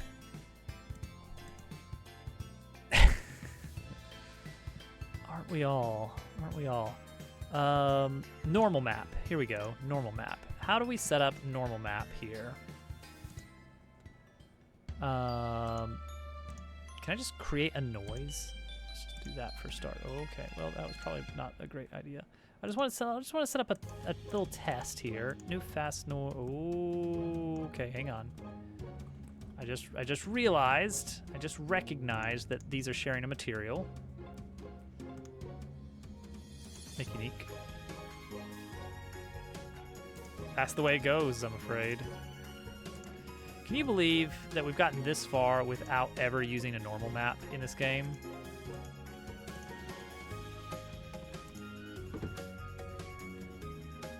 Okay, but that's not really what we're looking for. Oh, well, no, I mean, I can kind of see. I can kind of see it there. I mean, it's not looping, so that's bad, but where's the way?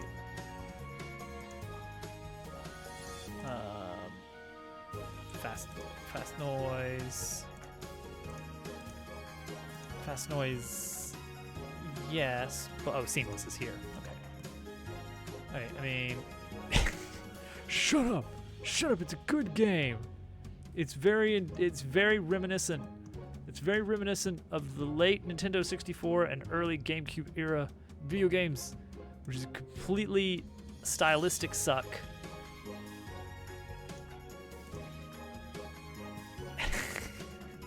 It's not. But I'm thinking, like, if we want to have, like, a bumpy cave wall texture, I can do it one of two ways.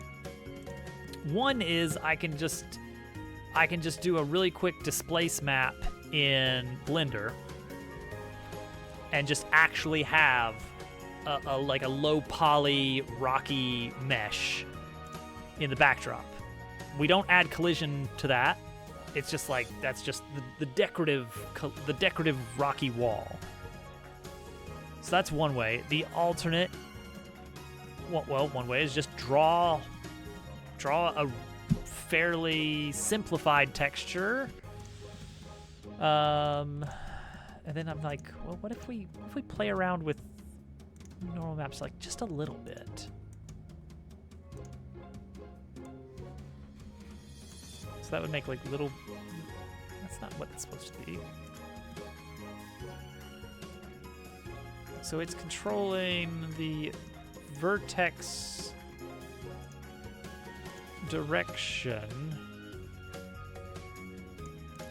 So no, wait. So the color ramp.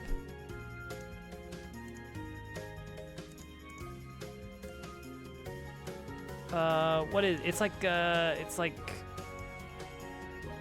Okay, I gotta go RGB. That's the trick. I gotta go RGB. Find the combo there. What is straightforward? Dang it. Geometry is fast on modern systems. That might be a quick way to do it then.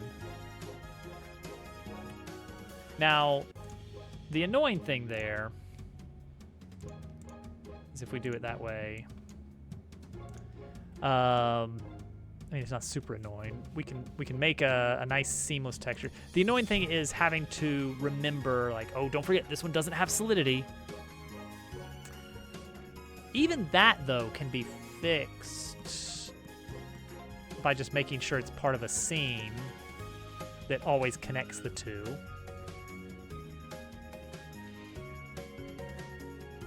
So we would just say, here's a plane. It's mainly on the... Oh, wait. Okay. Plane. Nice and plain. Scale it up a bit. Oh.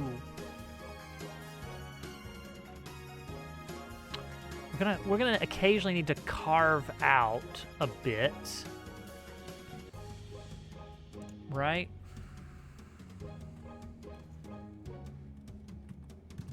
So one way around that would be, what if it was like tileable, but in like a... Oh, I mean, I'm tempted. I really love modular stuff. Like the minecart tracks, the way we're building that, they're pretty modular. What if we want to hide corners? No, you know what? If we find the right seed for the random displacement, it makes itself. We just got to get lucky. Right, we need to subdivide this.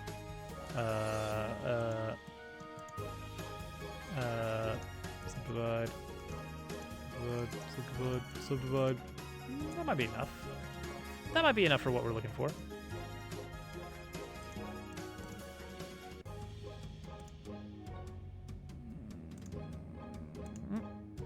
Yeah, now that's a rock wall. It's not a good rock wall. No. And we'll of course scale it down a bit and everything.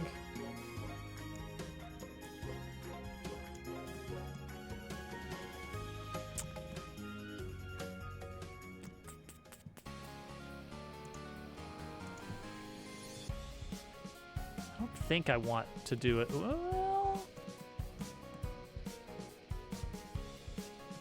Yeah. We'll let's go ahead and soften that a bit. It's like almost. What if? All right, hang on. Let me try something really silly.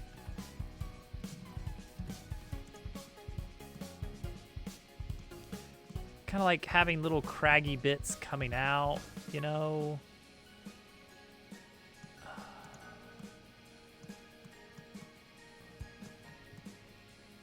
That's an interesting pattern. You could probably get. Can you do like?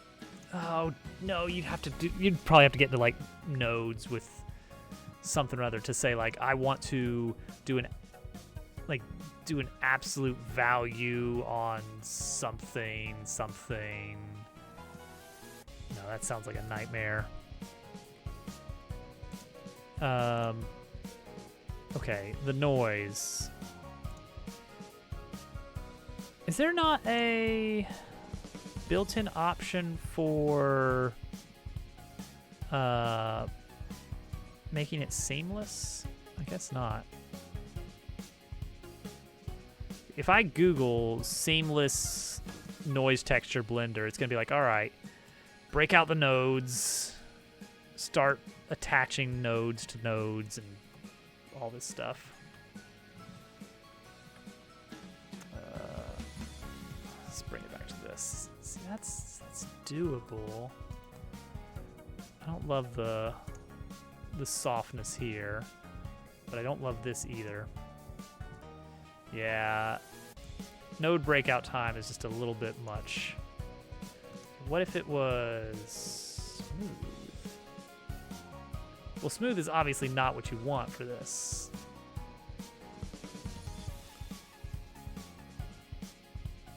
What do I want? I heard a noise and I thought it might be my dog.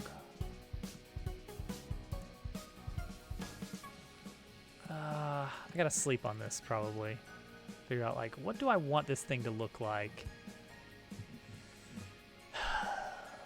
Like maybe, honestly, maybe we just break out art and just like draw some nice little classic, like a pretty low res texture, and then we go triplanar on it so that it tiles automatically, right? So we just get like a nice little base here, and then just start going to town with some neutrally stuff.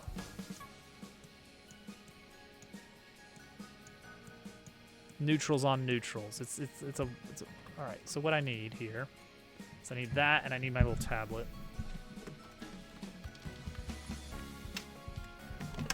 We're going to imply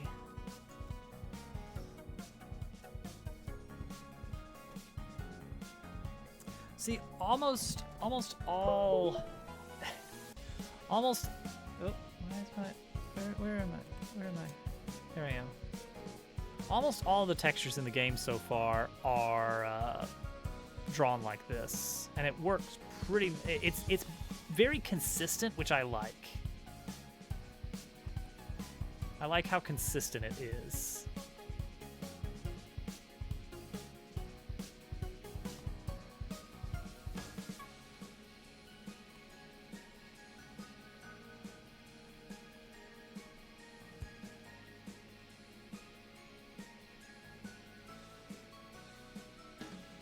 Don't want it to look like bricks, exactly.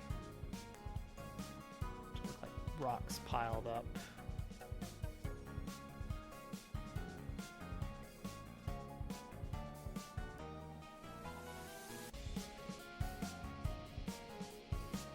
Yeah, probably doable.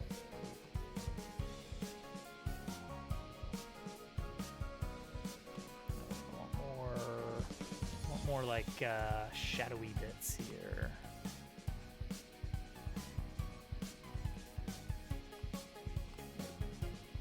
Wait, no. New layer. Get rid of this layer.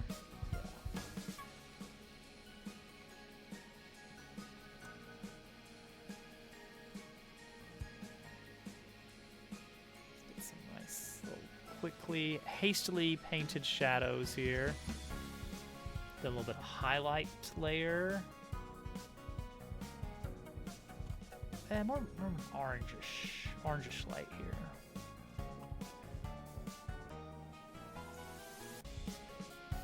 We'll work on the little back bits as well here in a bit.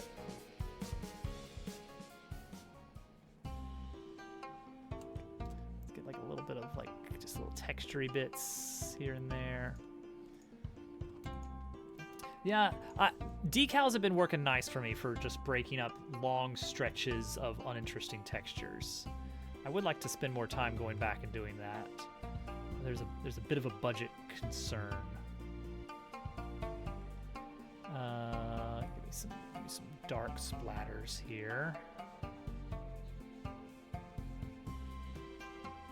Mix in some color. Mix in some weird color here in the back.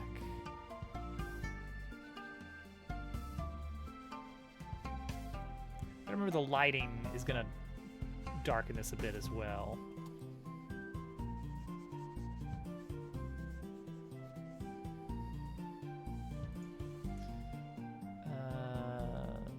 Deep purple.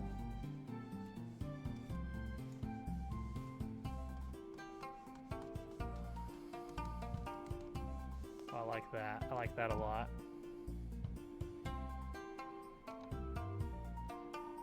That looks pretty. You know what? That doesn't look half bad for what we're doing here. Add some little glints of something or other. Little sparkles of little gemstone fragments or something. It's a little bit of like oh, what's that? What's that glittering?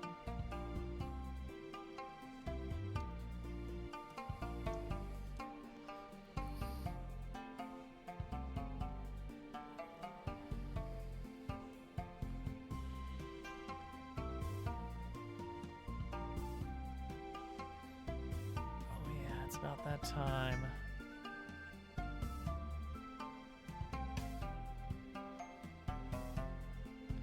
You know what? I like doing digital art. I feel like I've gotten better at it. I still think back to like 20 years ago when I was first trying it out, and the advice I would just occasionally receive, and I still am not to that point. Oh yeah, I guess so. But like, I feel like, honestly, I look at this and I'm like, that's pretty good, actually. That's cool. That looks cool. These little highlights in blue. Why did I choose blue? I didn't choose it for a good reason. I didn't choose it for a good reason. I chose it because I was thinking Minecraft Diamonds. But it still turned out pretty cool regardless.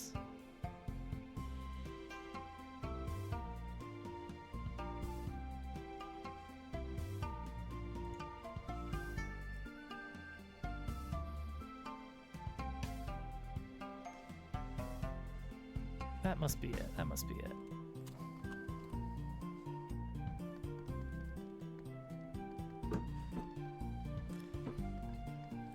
I just wish I could get consciously good. Like, I'm doing things and I know, like, oh, well, I want to do this because I've learned this, and I know it'll look this way. Like, that would be a cool point to get to.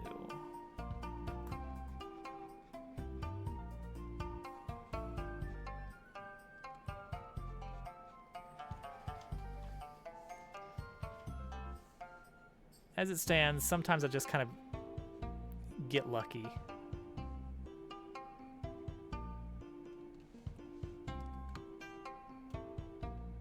I like that. I actually do like that. Don't know if that point. Well, there you go then. Let's save that in the rarely used textures folder. And we can always adjust the albedo a bit in Engine.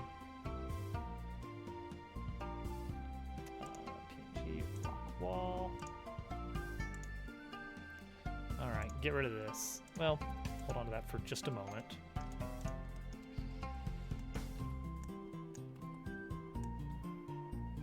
It's this way. That's the back. All right, clear it out.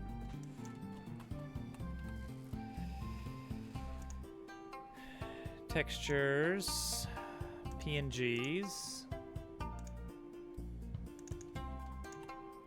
rock wall. Yeah, you know what? For a 400 by 400, that's gonna look all right. That's probably one of the highest resolution textures in the game. Which I love that. Let's go like, oh no, other way. Let's go like this. Nope. Let's go like this. Yeah, the blue looks a little bright. It's a little chalky. Bring out a little bit more color in it here. That looks way too gross and organic. We'll figure it out.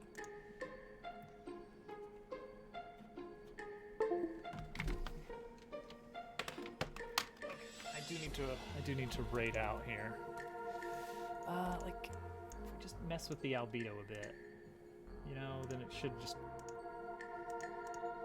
get to the right point eventually. That's how the saying goes, I believe.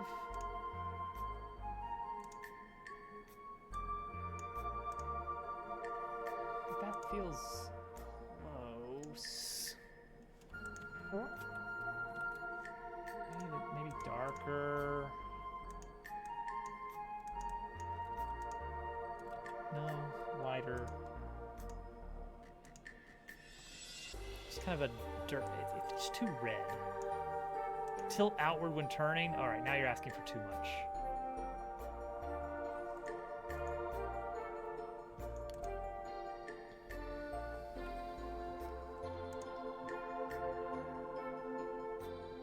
Let's go on it less.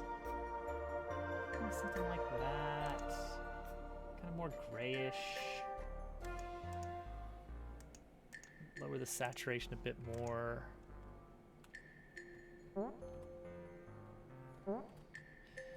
Man, I have this dumb plan for roughly chapter, I'm not gonna say, but it's gonna involve some really complex animation.